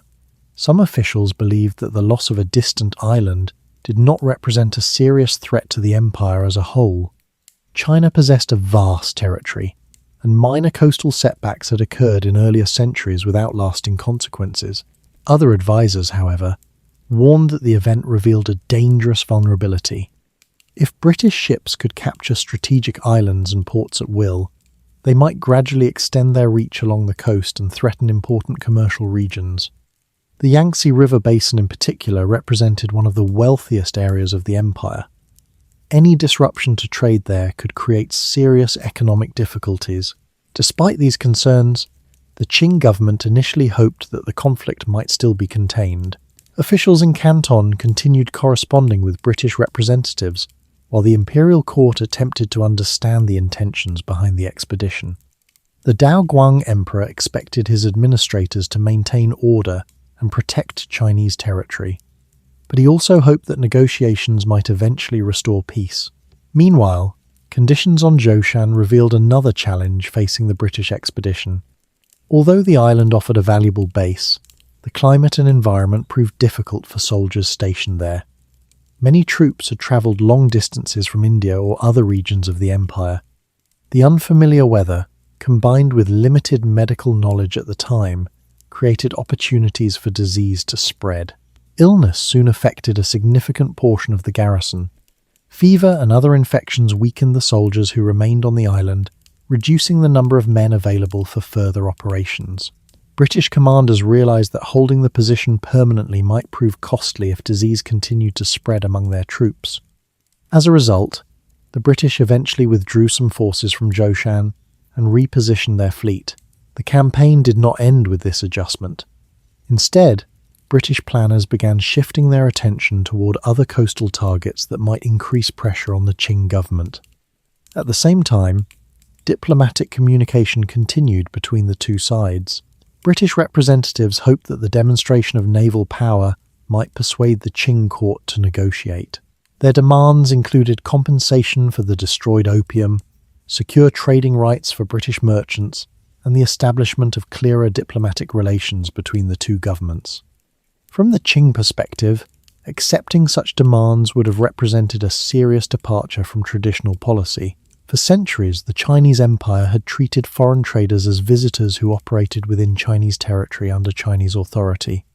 Granting equal diplomatic status to foreign representatives would have required significant changes in how the Qing state viewed its relationship with the outside world. These questions made negotiations extremely difficult. While diplomats exchanged letters and proposals, British ships continued moving along the Chinese coastline. Each new appearance of the fleet reminded local officials that the conflict had not been resolved. Several smaller naval encounters occurred during this period. Chinese war junks attempted to challenge British vessels in coastal waters, but these engagements rarely produced favourable results for the Qing Navy. The British ships carried more powerful guns and were supported by crews trained in coordinated naval tactics. Even when Chinese defenders fought with determination, their vessels were often outmatched. These early clashes confirmed what some Qing officials had already begun to suspect. The technological and organizational gap between the two navies was wider than many had previously believed. While China possessed numerous ships, many of them were designed for river patrol or coastal transport rather than large-scale naval warfare. British commanders recognized this advantage and used it carefully.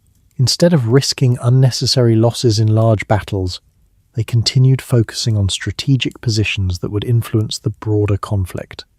Controlling coastal waters allowed them to choose when and where to strike next. For civilians living along the coast, the presence of foreign warships created uncertainty. Fishing communities and small port towns watched the movements of the fleet with growing concern. Rumours spread quickly about possible attacks or blockades. Merchants worried about the safety of their cargoes, and local officials struggled to maintain order while awaiting instructions from higher authorities. As the months passed, it became clear that the dispute between Britain and China was not going to disappear quickly. The capture of Zhaosan had shown that the British expedition could achieve its objectives with relatively small forces. At the same time, the Qing Empire had not yet found an effective strategy for resisting these operations. Both sides now faced a longer struggle than they had initially expected. British commanders prepared new plans for advancing along the Chinese coast. Qing officials gathered additional troops and attempted to strengthen key defensive positions. The conflict was gradually expanding, moving beyond the initial dispute over opium into a broader contest over trade, diplomacy, and power. The next phase of the war would bring the British fleet back toward the southern ports where the crisis had begun. And as the ships moved again toward the Pearl River, the city of Canton would soon find itself once more at the center of events. As the conflict entered 1841, the struggle between the Qing Empire and Britain moved toward one of the most important regions in southern China, the Pearl River Delta. This vast network of waterways, towns, and trading centers had long served as the gateway through which foreign merchants conducted commerce with the Qing dynasty. Canton stood at the center of this system, and nearby coastal defenses guarded the river approaches that led toward the city. For British commanders, the Pearl River was a critical objective. If they could control the entrances to the river, they would gain direct influence over the most important trading center in southern China. At the same time, striking these defenses would demonstrate to the Qing government that the British Navy could penetrate even the most heavily guarded parts of the coast. The key positions protecting the river lay near a place known as the Bogue. The Bogue was a narrow passage between steep hills where the Pearl River opened toward the sea. Fortifications had been constructed there to defend the approaches to Canton. Chinese artillery batteries lined the shoreline, and defensive chains stretched across parts of the river to slow the passage of enemy vessels. For centuries, these defenses had served their purpose well. Most foreign ships entering the region had done so peacefully, and the forts provided a visible reminder of Qing authority over the harbour. But they had rarely faced an opponent equipped with the kind of naval power Britain now possessed. Early in 1841, British ships moved toward the Bogue forts. The fleet included warships armed with powerful cannons as well as smaller vessels capable of navigating the narrower parts of the river. British commanders carefully observed the positions of the Chinese defences before launching their attack. When the bombardment began, the difference in artillery quickly became apparent. British naval guns fired with greater accuracy and range than many of the cannons mounted in the Chinese forts. Explosions shook the defensive positions as British shells struck walls and gun emplacements. Chinese gunners returned fire, but their shots often fell short or struck ships that were heavily built to withstand such attacks. Once the bombardment had weakened the defences, British Marines and soldiers moved toward the shore. Landing parties advanced against the forts while naval guns continued to provide support from the river. Chinese defenders resisted bravely in several locations, but they faced an opponent with superior firepower and coordinated tactics. Within a relatively short time, several of the key forts at the Bogue fell under British control. The capture of these defences opened the river approaches to the British fleet. Ships could now move further inland toward Canton, bringing the war directly into the region where the opium dispute had first erupted. For Qing officials in the south, the loss of the Bogue forts was deeply troubling. These fortifications had been considered a strong barrier protecting the city of Canton. Their fall suggested that the British Navy possessed a level of military capability that the Qing defences had not been designed to confront. News of the defeat quickly reached the Imperial court in Beijing. The Daoguang Emperor expressed anger at the reports, questioning how such important defences had been lost. Officials responsible for the region faced criticism, and some were removed from their positions as the court searched for explanations. At the same time, the Qing government began reconsidering its strategy. Some advisors argued that continuing the war without negotiation might lead to further losses along the coast. Others insisted that the empire must resist foreign pressure in order to preserve its authority and reputation. Meanwhile, British commanders believed that the fall of the Bogue forts had placed them in a strong position. With the river approaches open, they could threaten Canton directly. British forces advanced further along the Pearl River, capturing additional defensive positions and establishing control over key points along the waterway. The situation created growing tension within the city. Canton was one of the largest and busiest commercial centres in southern China. Merchants, artisans, labourers and officials filled its streets. Many residents had little direct involvement in the political conflict between Britain and the Qing government, yet the war was now approaching their city. Local authorities attempted to maintain order while preparing for the possibility of further attacks. Militia units were organised, and defensive measures were strengthened within the city. At the same time, some merchants worried about the impact the fighting might have on trade and commerce. British representatives also began discussing the possibility of negotiations. Their objectives remained consistent: compensation for the destroyed opium, secure trading rights, and clearer diplomatic relations with the Qing government. With the British fleet now positioned near Canton, they believed the Qing court might be more willing to consider these demands.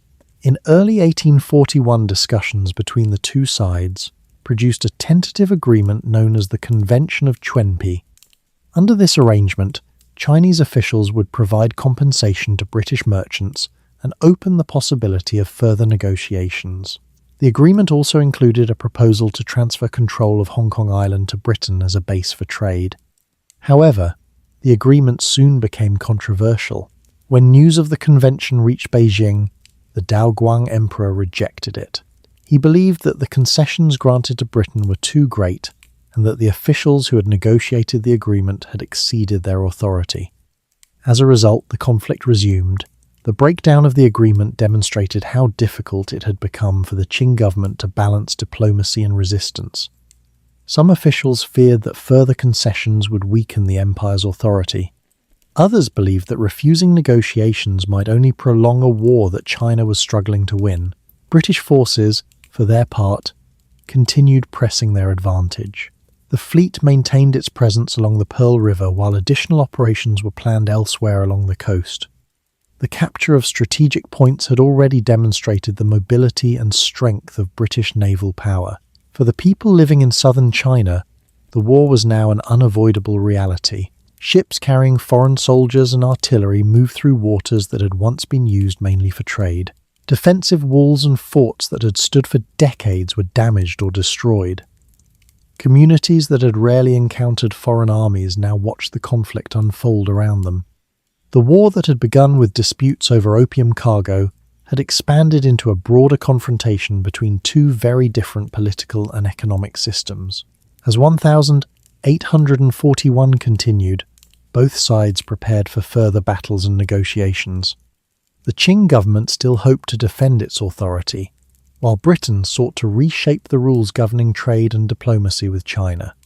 By the middle of 1841, the conflict had clearly entered a new phase. What had begun as a limited dispute around Canton had now become a broader coastal war.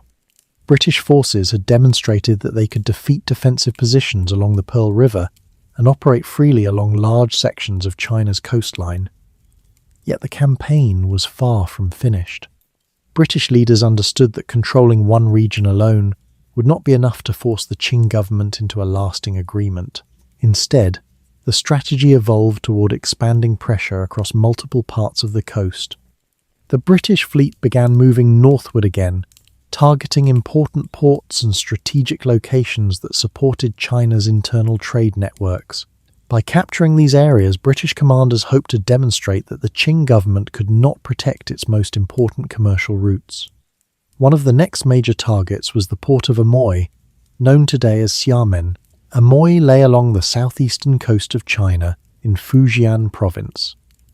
The city had long served as an important trading centre, linking inland markets with maritime commerce.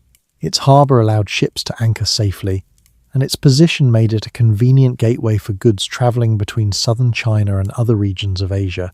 For British planners, capturing Amoy would serve several purposes. First, it would disrupt coastal trade routes that supported the regional economy. Second, it would demonstrate that the war had expanded beyond the Pearl River Delta. Finally, it would create another base where British ships could anchor and resupply. In August 1841, the British fleet approached Amoy. Chinese forces had fortified several positions around the harbour, including artillery batteries and defensive walls designed to protect the port from attack. When British ships appeared offshore, Qing troops prepared to resist. The battle began with a naval bombardment.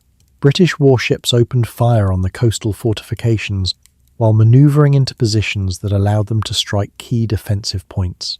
The heavy naval guns gradually damaged the walls and artillery emplacements that protected the harbour.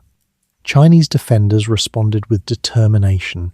Artillery crews fired back at the attacking ships, and soldiers prepared for the possibility of a landing. Despite their efforts, the British fleet maintained the advantage in both range and firepower. Once the bombardment weakened the defences, British troops moved ashore.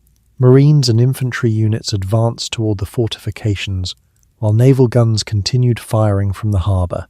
Fighting occurred at several defensive positions, but the Qing troops struggled to coordinate their resistance against the combined naval and land assault. Within a short period, the main defensive positions around Amoy fell. British troops entered the city and secured the port.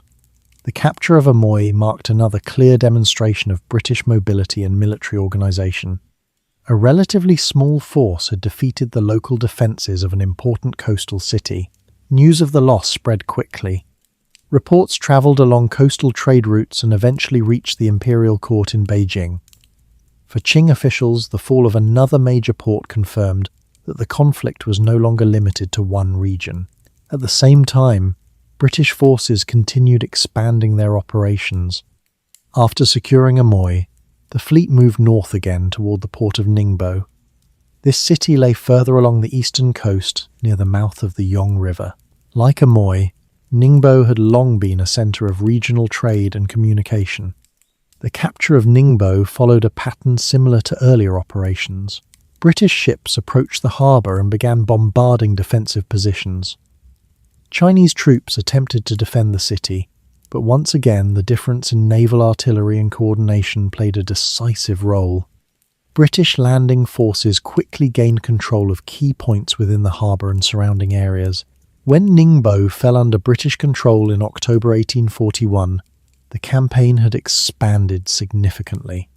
The British fleet now operated from multiple ports along the coast, creating a chain of positions that allowed ships to move freely between them. These successes strengthened Britain's bargaining position. Each captured port represented both a military victory and a political message.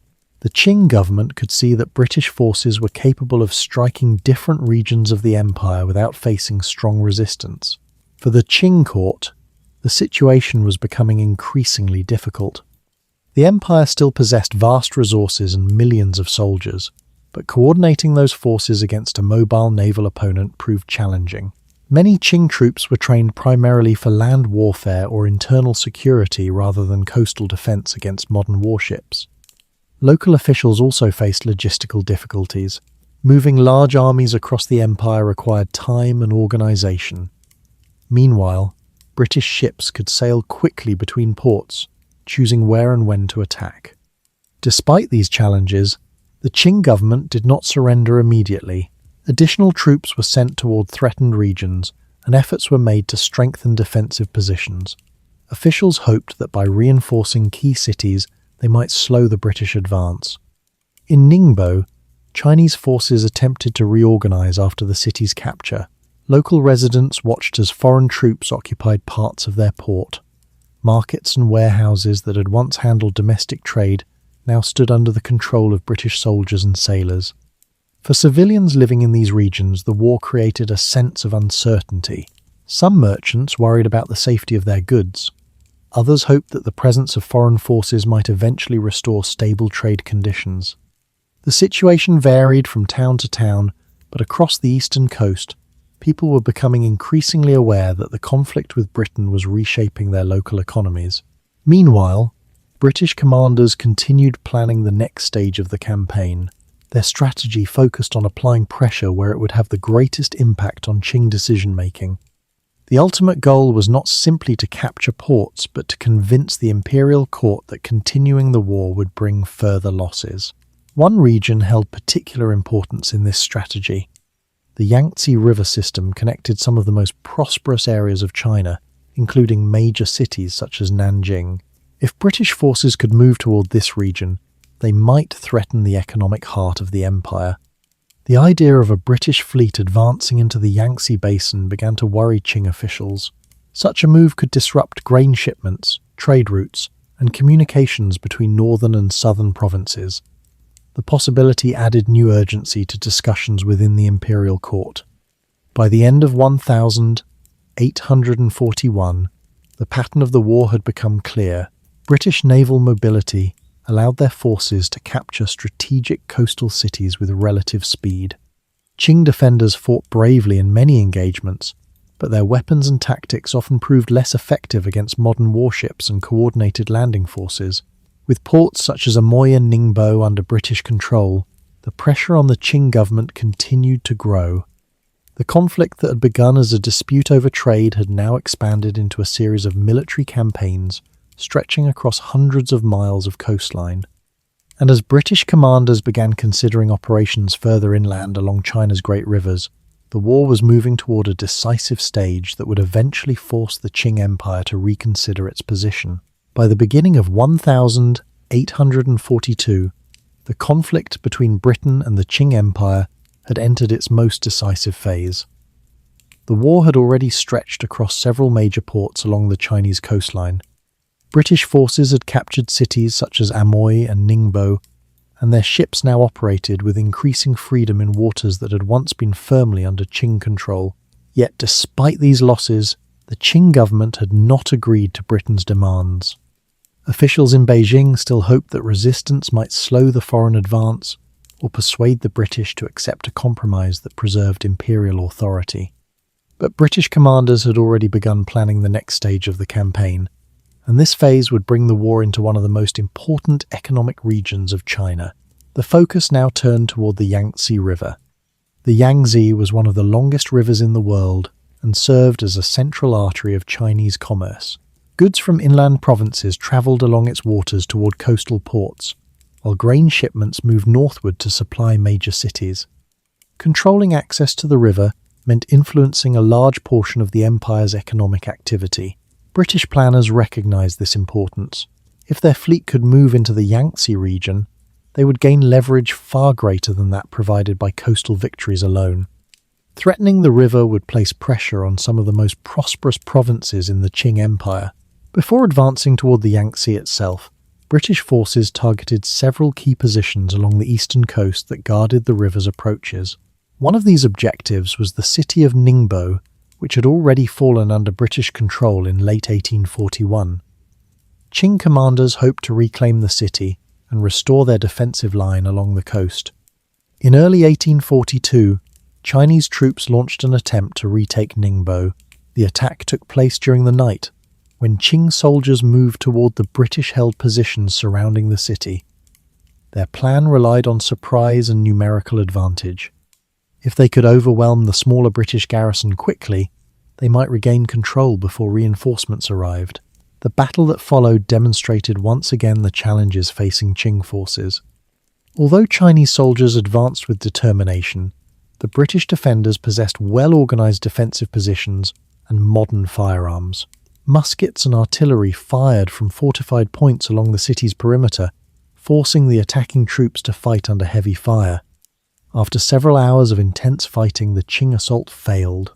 British forces maintained control of Ningbo, and the attempt to retake the city ended with significant losses for the attacking troops. The outcome reinforced the growing realization among Qing commanders that defeating the British through direct assaults would be extremely difficult. Meanwhile, British leaders were preparing for a broader advance. The fleet began moving northward toward the mouth of the Yangtze River. This movement signaled a clear shift in strategy. Instead of concentrating on isolated coastal cities, the British expedition now aimed at the economic heart of the Qing Empire. The next major objective became the city of Zhenjiang. Zhenjiang stood at a strategic point where the Yangtze River intersected with the Grand Canal.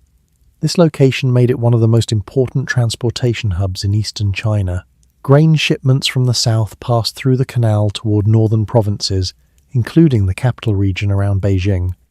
If Zhenjiang fell, the flow of grain and goods along these routes could be severely disrupted. In the summer of 1842, British ships approached the Yangtze and began advancing along the river. For many Chinese officials, this development was alarming. The Yangtze had rarely faced attacks from foreign naval forces, and the presence of British warships moving inland created uncertainty about how best to respond. Defensive positions were established along the riverbanks, and Qing troops prepared to resist the advancing fleet. When British forces reached Zhenjiang in July 1842, they encountered determined resistance from the city's defenders. Unlike some earlier engagements, the battle for Zhenjiang involved significant fighting within the city itself. British ships began the attack by bombarding the defensive walls and artillery positions along the riverfront. Naval guns struck the fortifications while landing parties prepared to move ashore. Once the bombardment weakened key positions, British troops advanced into the city. The fighting that followed was intense. Chinese soldiers and local defenders resisted the advance through the streets and defensive structures inside Zhenjiang. Despite their determination, they faced opponents with better coordinated tactics and heavier weapons. After a day of fierce combat, British forces secured control of the city. The capture of Zhenjiang had major consequences for the Qing government. With the city under British control, the junction between the Yangtze River and the Grand Canal was effectively blocked. This interruption threatened the flow of grain shipments that supplied northern provinces, including the region surrounding Beijing. The economic and logistical pressure on the Qing court increased dramatically. Officials in the capital realized that continued fighting might place vital supply routes at risk. The possibility that British forces could advance further inland added to the urgency of the situation. For the first time since the conflict began, serious negotiations became unavoidable. The Daoguang Emperor authorized officials to begin discussions aimed at ending the war. Representatives from both sides prepared to meet along the Yangtze River, where the British fleet remained positioned near key strategic points. These negotiations eventually took place aboard British warships anchored near the city of Nanjing. The location itself carried symbolic importance. Nanjing was one of the most historically significant cities in China, and the presence of a foreign fleet nearby demonstrated how far the conflict had progressed. British representatives arrived with clear demands. They sought compensation for the destroyed opium cargo, the opening of several Chinese ports to foreign trade, and the establishment of formal diplomatic relations between the two nations. Another important demand involved the transfer of Hong Kong Island to British control, where it could serve as a permanent base for commerce. Qing officials approached the negotiations with caution. They hoped to bring the war to an end while preserving as much imperial authority as possible. However, the recent military defeats and the strategic situation along the Yangtze left them with limited bargaining power. The result of these negotiations would soon become one of the most important agreements in 19th century Asian history. The treaty signed in Nanjing would mark the formal conclusion of the conflict and establish new rules governing trade and diplomacy between China and Britain. For the Qing Empire, the agreement represented a turning point. The war had revealed weaknesses in coastal defences and exposed the challenges of confronting industrialized naval powers. For Britain, the treaty promised expanded trade opportunities and a permanent foothold along the Chinese coast. The conflict that had begun with disputes over opium had now reshaped the relationship between the two empires.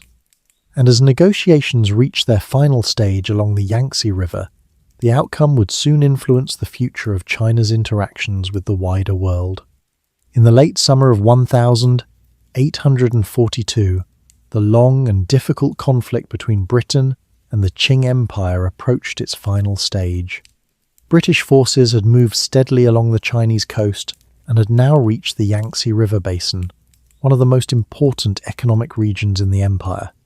The capture of Zhenjiang had blocked the connection between the Yangtze and the Grand Canal, threatening the flow of grain shipments that supported northern provinces and the capital itself. This strategic situation forced the Qing government to confront a difficult reality. For more than 2 years, the empire had attempted to resist the British expedition through coastal defences and military operations. Yet the British fleet had continued advancing, capturing key ports and demonstrating its ability to move freely along China's rivers and coastline. Now the war had reached a point where continued fighting might create even greater disruption. Grain transported along the Grand Canal was essential for feeding large populations in northern China. If those shipments were interrupted for long periods, shortages and unrest could follow. Qing officials understood that protecting this supply network was one of their most important responsibilities. As a result, the Imperial Court authorized serious negotiations with the British.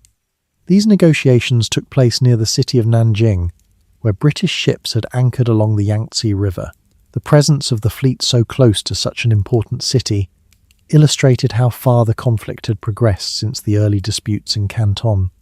British representatives arrived at the negotiations with clear objectives. Their government expected compensation for the opium that had been destroyed in 1839. In addition, Britain sought broader changes to the trade system that had previously restricted foreign merchants to the single port of Canton.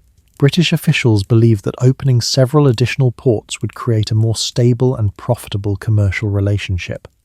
Another important demand involved diplomatic recognition. British representatives wanted formal relations between the two governments based on the idea that both nations were sovereign states interacting as equals.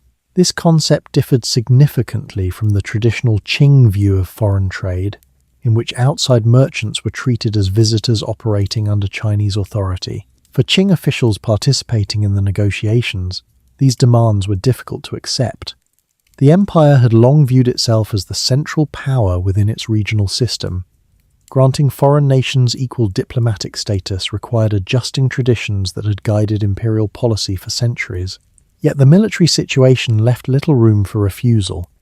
British forces controlled several important coastal cities, and their fleet remained positioned along the Yangtze River. Continuing the war risked further losses and disruption to the empire's internal trade networks. After several days of discussion, both sides reached an agreement. On the 29th of August, 1842, representatives of Britain and the Qing Empire signed what became known as the Treaty of Nanjing. The document formally ended the First Opium War and established new rules governing relations between the two countries. The treaty included several key provisions. First, China agreed to pay a large indemnity to Britain. This payment covered compensation for the destroyed opium cargo, as well as debts owed by Chinese merchants to British traders. The indemnity was to be paid in installments over several years.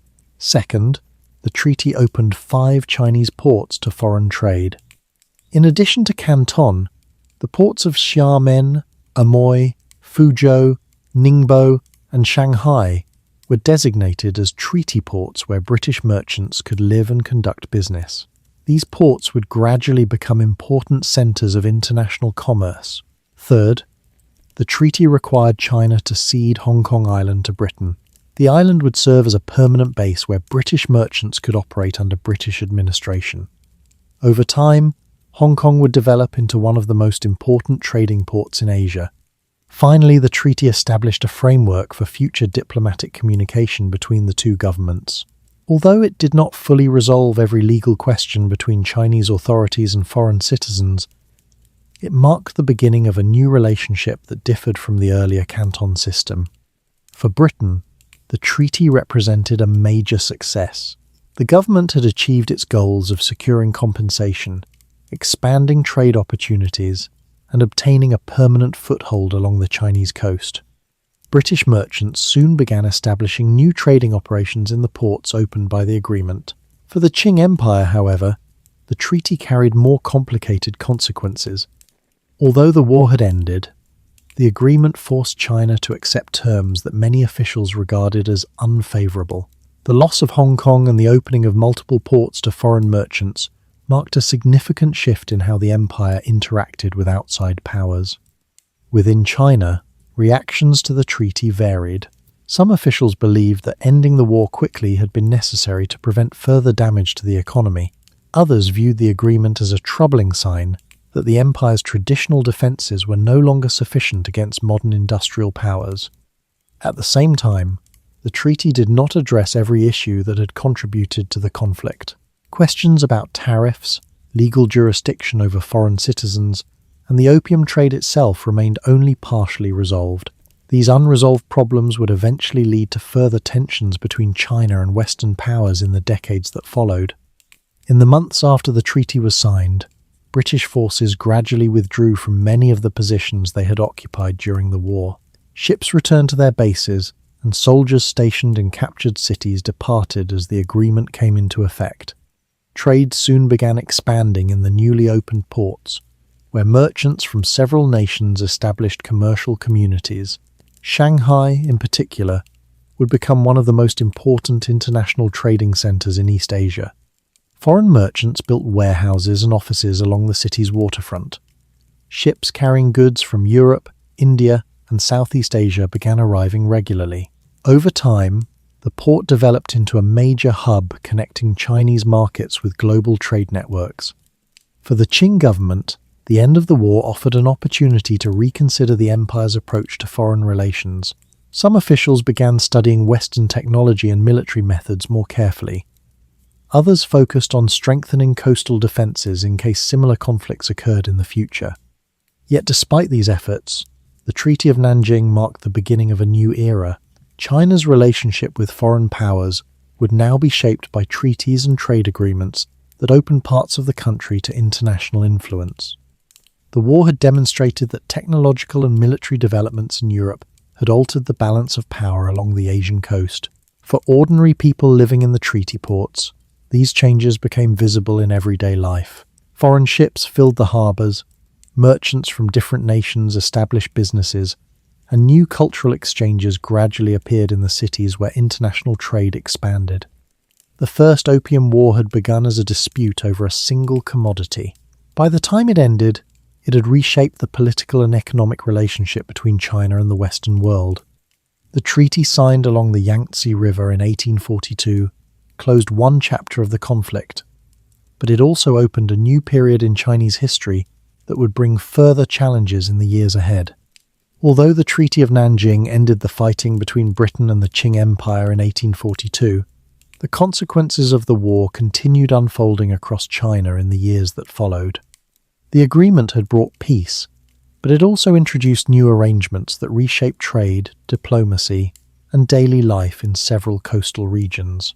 The 5 treaty ports opened by the agreement soon became centres of intense commercial activity. Canton, which had previously served as the single gateway for foreign trade, was now joined by 4 additional ports: Xiamen, Fuzhou, Ningbo, and Shanghai. Each of these locations gradually developed foreign merchant communities, where traders from Britain and other countries established offices, warehouses, and residences. Among these cities, Shanghai quickly grew into one of the most important. Located near the mouth of the Yangtze River, Shanghai had natural advantages as a commercial hub. Goods produced in the vast agricultural and industrial regions along the Yangtze Basin could be transported easily to the city by river and canal. From there, ships carried those goods to markets across Asia and beyond. Foreign merchants recognized the city's potential almost immediately. British trading companies began building facilities along the waterfront, creating districts where international commerce flourished. Warehouses stored tea, silk, cotton, and other products waiting to be loaded onto ships bound for distant ports. Over time, other nations also established commercial communities in Shanghai. Merchants from the United States, France, and several European countries opened businesses there, turning the city into an international trading center. These foreign settlements often operated under their own administrative arrangements, creating districts where Western laws and customs were applied alongside Chinese authority. This arrangement reflected another important development that followed the Treaty of Nanjing. Foreign citizens living in the treaty ports gradually gained a form of legal protection known as extraterritoriality. Under this principle, foreigners accused of crimes in China could be tried in courts operated by their own governments rather than by Chinese courts. For Western nations, extraterritoriality provided reassurance that their citizens would be treated according to familiar legal systems. For Qing officials, however, the arrangement represented a significant limitation on imperial authority within certain parts of their own territory. The existence of foreign courts and administrative systems inside treaty ports highlighted the growing influence of outside powers along the Chinese coast. Meanwhile, Hong Kong began developing as Britain's permanent base in the region. When the island had been ceded under the treaty, it was a relatively small settlement with a modest population. Yet its location near the entrance to the Pearl River made it an ideal harbour for ships engaged in trade with southern China. British administrators soon began transforming the island into a major port. Docks, warehouses, and administrative buildings appeared along the shoreline. Merchants established offices where they could manage trade with the mainland. Ships travelling between Europe, India, and China used Hong Kong as a convenient stopping point where supplies could be replenished. Within a few years, the island had grown into a busy centre of maritime commerce. The expansion of trade created opportunities for merchants, sailors, labourers, and craftsmen who moved to the island seeking work. Hong Kong gradually became one of the most active ports in East Asia. Despite these developments, the Treaty of Nanjing did not resolve all the tensions that had led to the war. One important issue remained largely unaddressed: the opium trade itself. Although the war had begun because of disputes surrounding opium, the treaty did not officially legalize or prohibit the drug. As a result, opium continued entering China through commercial networks that operated in and around the treaty ports. Over time, the volume of opium imported into China actually increased. The expansion of international trade made it easier for merchants to transport goods between ports, and the demand for opium within China remained strong. This development worried many Qing officials who believed the drug continued harming Chinese society. The Qing government also faced internal challenges during the years following the war. Population growth, economic pressures, and regional tensions created difficulties for local administrators across the empire. In several regions, social unrest began appearing as communities struggled with poverty and political dissatisfaction. Although these problems had multiple causes, the war with Britain had revealed weaknesses in China's military defences and administrative systems. Some officials began calling for reforms aimed at strengthening the empire. These discussions focused on improving coastal defences, modernising certain military technologies, and studying Western industrial methods. The idea that China needed to learn from foreign nations in order to protect its sovereignty gradually gained support among some members of the government. Yet reforms within such a large empire were slow and complicated. Traditional institutions had governed the Qing state for centuries, and many officials remained cautious about adopting foreign methods too quickly. Balancing reform with stability became an ongoing challenge. Meanwhile, foreign powers continued expanding their presence in East Asia. The commercial opportunities created by the treaty ports attracted merchants from multiple nations. Britain remained the most influential Western power in China at the time, but other countries soon negotiated their own agreements with the Qing government. These additional treaties granted many of the same trading privileges that Britain had secured. As a result, the network of international commerce along China's coast expanded rapidly during the mid-19th century. Ports that had once hosted only occasional foreign traders now welcomed ships from across the world. For ordinary residents living in the treaty ports, daily life began to change. Markets offered new goods imported from overseas. Foreign buildings and ships became familiar sights along the waterfront. Cultural exchanges gradually introduced new ideas, technologies, and customs into the port cities. At the same time, the presence of foreign communities sometimes created tensions. Chinese residents and foreign merchants did not always share the same expectations about law, trade, and social behavior. Disagreements occasionally occurred, especially when legal questions involved both Chinese citizens and foreign residents. These complexities meant that the peace established by the Treaty of Nanjing remained fragile. Although the First Opium War had ended, the issues surrounding trade, diplomacy, and legal authority continued shaping relations between China and Western nations. In the years ahead, further disputes would arise as both sides attempted to interpret and enforce the agreements that had been signed in 1842. The war had marked the beginning of a new era in China's interactions with the outside world. Foreign merchants, diplomats, and ships were now permanent features of several Chinese ports. International trade expanded quickly, bringing both economic opportunity and new challenges for the Qing Empire. In the years following the Treaty of Nanjing, the relationship between China and the Western powers entered a new and uncertain stage. The war had ended, and trade was expanding again through the newly opened treaty ports. Yet beneath this surface of renewed commerce, many of the tensions that had contributed to the conflict remained unresolved. For the Qing government, the outcome of the war raised difficult questions.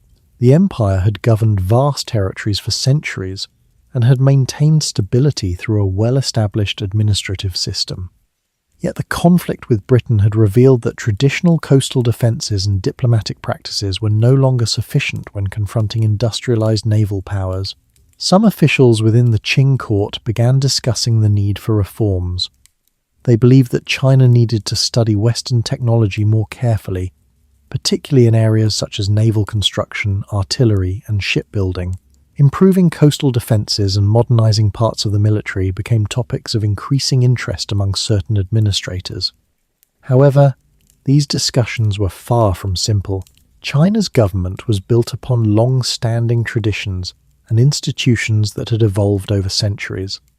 Many officials feared that adopting foreign methods too quickly might weaken the social and political order that the Qing dynasty depended upon. As a result, reform efforts developed slowly and cautiously. While some military improvements were attempted, large-scale modernization did not occur immediately. The empire remained focused primarily on maintaining stability within its existing administrative structure. At the same time, the expansion of foreign trade continued changing life in the treaty ports. Cities such as Shanghai grew rapidly as merchants from multiple nations established commercial operations there. British traders remained influential, but American, French, and other European merchants soon followed. Foreign settlements appeared along the waterfront districts of several ports. Within these areas, foreign residents built warehouses, offices, churches, and homes. Streets were laid out according to Western designs, and new commercial institutions developed to support the expanding trade networks. These communities often operated with a degree of independence from the surrounding Chinese cities. Because of the legal arrangements established after the war, foreign residents were frequently governed by the laws of their own countries rather than by Chinese courts. This system created districts where Western legal systems functioned alongside Chinese administration. For Chinese residents living near these settlements, the presence of foreign communities introduced both opportunities and challenges. Trade created new jobs for labourers, translators, merchants, and craftsmen who worked with foreign businesses. At the same time, cultural differences sometimes produced misunderstandings or disputes between Chinese citizens and foreign residents. Beyond the treaty ports, many parts of China continued to function much as they had before the war. Farmers worked the fields, regional markets operated according to long-standing customs, and local officials administered their districts through the familiar structures of Qing governance. In these areas, the changes brought by international trade were less visible, yet the broader political environment had undeniably shifted. Foreign powers now possessed greater influence in certain regions of China's coast. The network of treaty ports connected Chinese commerce more directly to global trade routes, and the presence of foreign diplomats and merchants created new forms of interaction between China and the outside world. Meanwhile, the opium trade itself continued to expand. Although the war had been sparked by disputes surrounding opium, the Treaty of Nanjing did not eliminate the trade entirely. Merchants continued importing the drug through various commercial networks, and demand within China remained significant. This development troubled many Qing officials. They believed that opium use continued harming communities and weakening parts of the economy. Yet enforcing prohibitions against the drug had proven difficult even before the war, and the expanded foreign presence in treaty ports complicated enforcement further. The continued growth of the opium trade became one of several issues that strained relations between China and Western nations during the following decades. Other disagreements also emerged. Questions about tariffs, diplomatic protocol, and the treatment of foreign citizens sometimes produced disputes between Chinese authorities and foreign governments. Each side interpreted the agreements made after the war according to its own expectations and traditions. For Britain and other Western powers, the treaties represented legal contracts that guaranteed specific rights for trade and diplomacy. For the Qing government, the agreements were often viewed as temporary arrangements made under difficult circumstances rather than permanent changes to the empire's traditional policies. These different interpretations occasionally produced tension. Incidents involving merchants, missionaries, or local authorities sometimes escalated into diplomatic disputes that required negotiation between governments. Despite these challenges, the period after the First Opium War also saw remarkable growth in international commerce. Ships travelled regularly between Chinese ports and trading centres in Europe, India, and Southeast Asia. Goods such as tea, silk, and porcelain continued reaching global markets, while foreign manufactured products began appearing more frequently in Chinese cities. The expansion of maritime trade gradually integrated parts of China's economy into wider global networks. For merchants and traders, these changes created new opportunities for profit and cooperation across national boundaries. At the same time, the war had left a lasting impression on both sides. For Britain, the conflict had demonstrated the effectiveness of naval power in securing commercial and diplomatic objectives overseas. For China, the war had revealed the growing influence of industrialized nations and the challenges of adapting to this new international environment. The experience would shape Chinese policy debates for many years.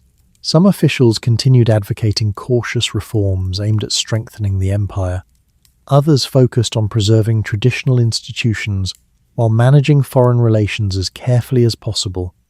The path forward was uncertain. China remained one of the world's largest and most complex societies, governed by an imperial system that had endured for centuries. Yet the events of the early 1840s had introduced forces that would gradually reshape how the empire interacted with the rest of the world. As the decades passed, new conflicts and negotiations would arise from the same issues first revealed during the First Opium War. The story of that conflict, therefore, did not end entirely with the signing of the Treaty of Nanjing. Instead, it marked the beginning of a longer chapter in Chinese history, one in which the empire would confront the challenges of a rapidly changing global landscape. By the mid-19th century, the effects of the First Opium War had begun to settle into the daily rhythms of Chinese life. The cannons had fallen silent, British warships had withdrawn from many of the positions they once occupied, and trade had resumed along the coast. Yet the world that emerged after the Treaty of Nanjing was not the same as the one that had existed before the conflict. The war had altered the structure of China's relationship with the outside world. For centuries, the Qing Empire had managed foreign commerce through a carefully controlled system centered on Canton. Foreign traders operated under strict regulations and were expected to follow the rules set by Chinese officials. That system had allowed the empire to maintain a sense of authority over international trade within its borders. After 1842, however, that structure had changed. The opening of multiple treaty ports meant that foreign merchants could now conduct business in several cities along the coast. Ships carrying goods from distant parts of the world appeared regularly in harbours that had once been visited only by regional vessels.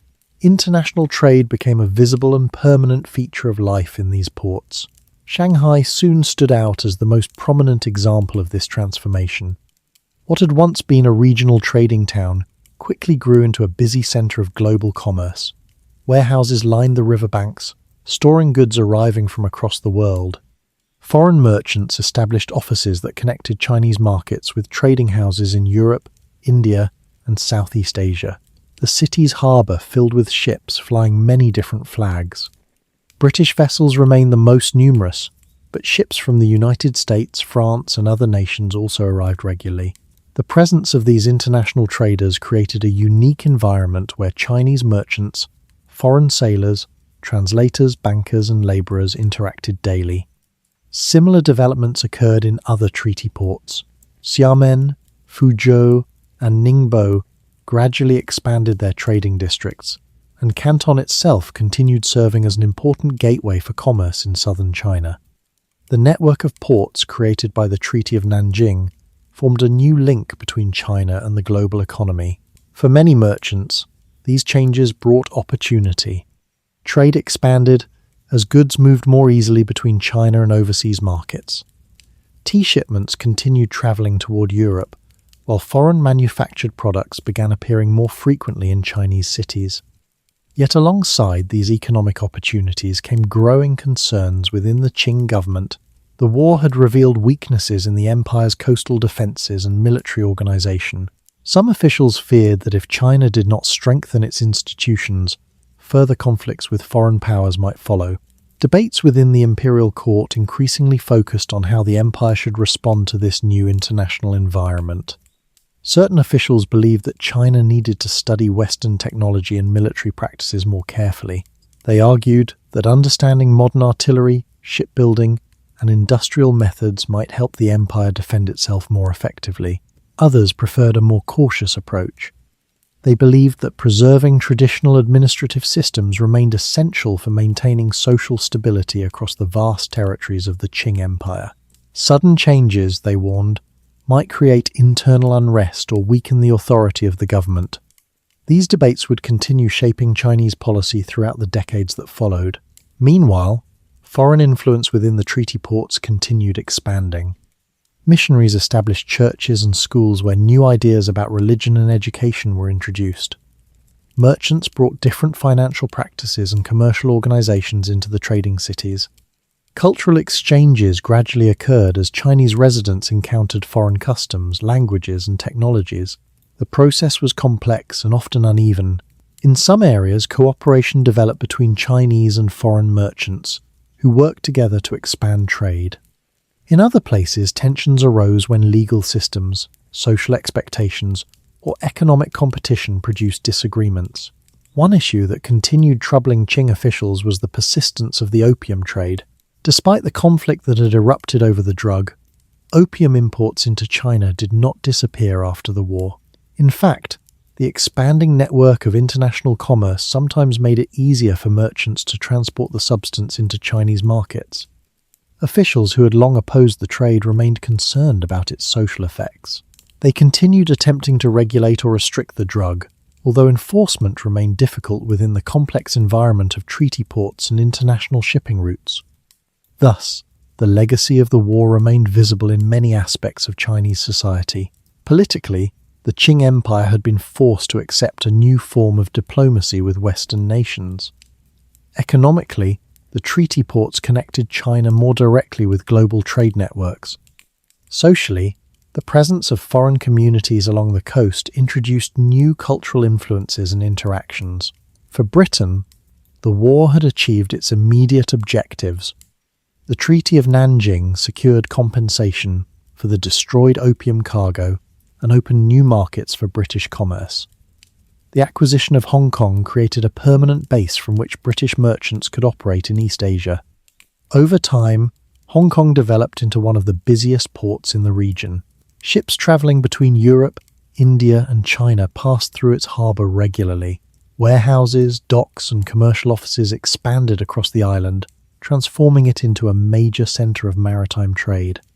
The First Opium War therefore marked more than a single military conflict. It represented a moment when two very different systems, one rooted in traditional imperial governance and the other shaped by industrial expansion and global commerce, collided along the Chinese coast. The war did not immediately transform China into a modern industrial state, nor did it erase the long traditions of the Qing Empire, but it did open a period in which foreign powers gained increasing influence in certain parts of the country. Historians would later look back on the conflict as one of the early turning points in China's 19th century history. The events that began with disputes over opium shipments in Canton eventually reshaped trade routes, diplomatic relationships, and political debates throughout the region.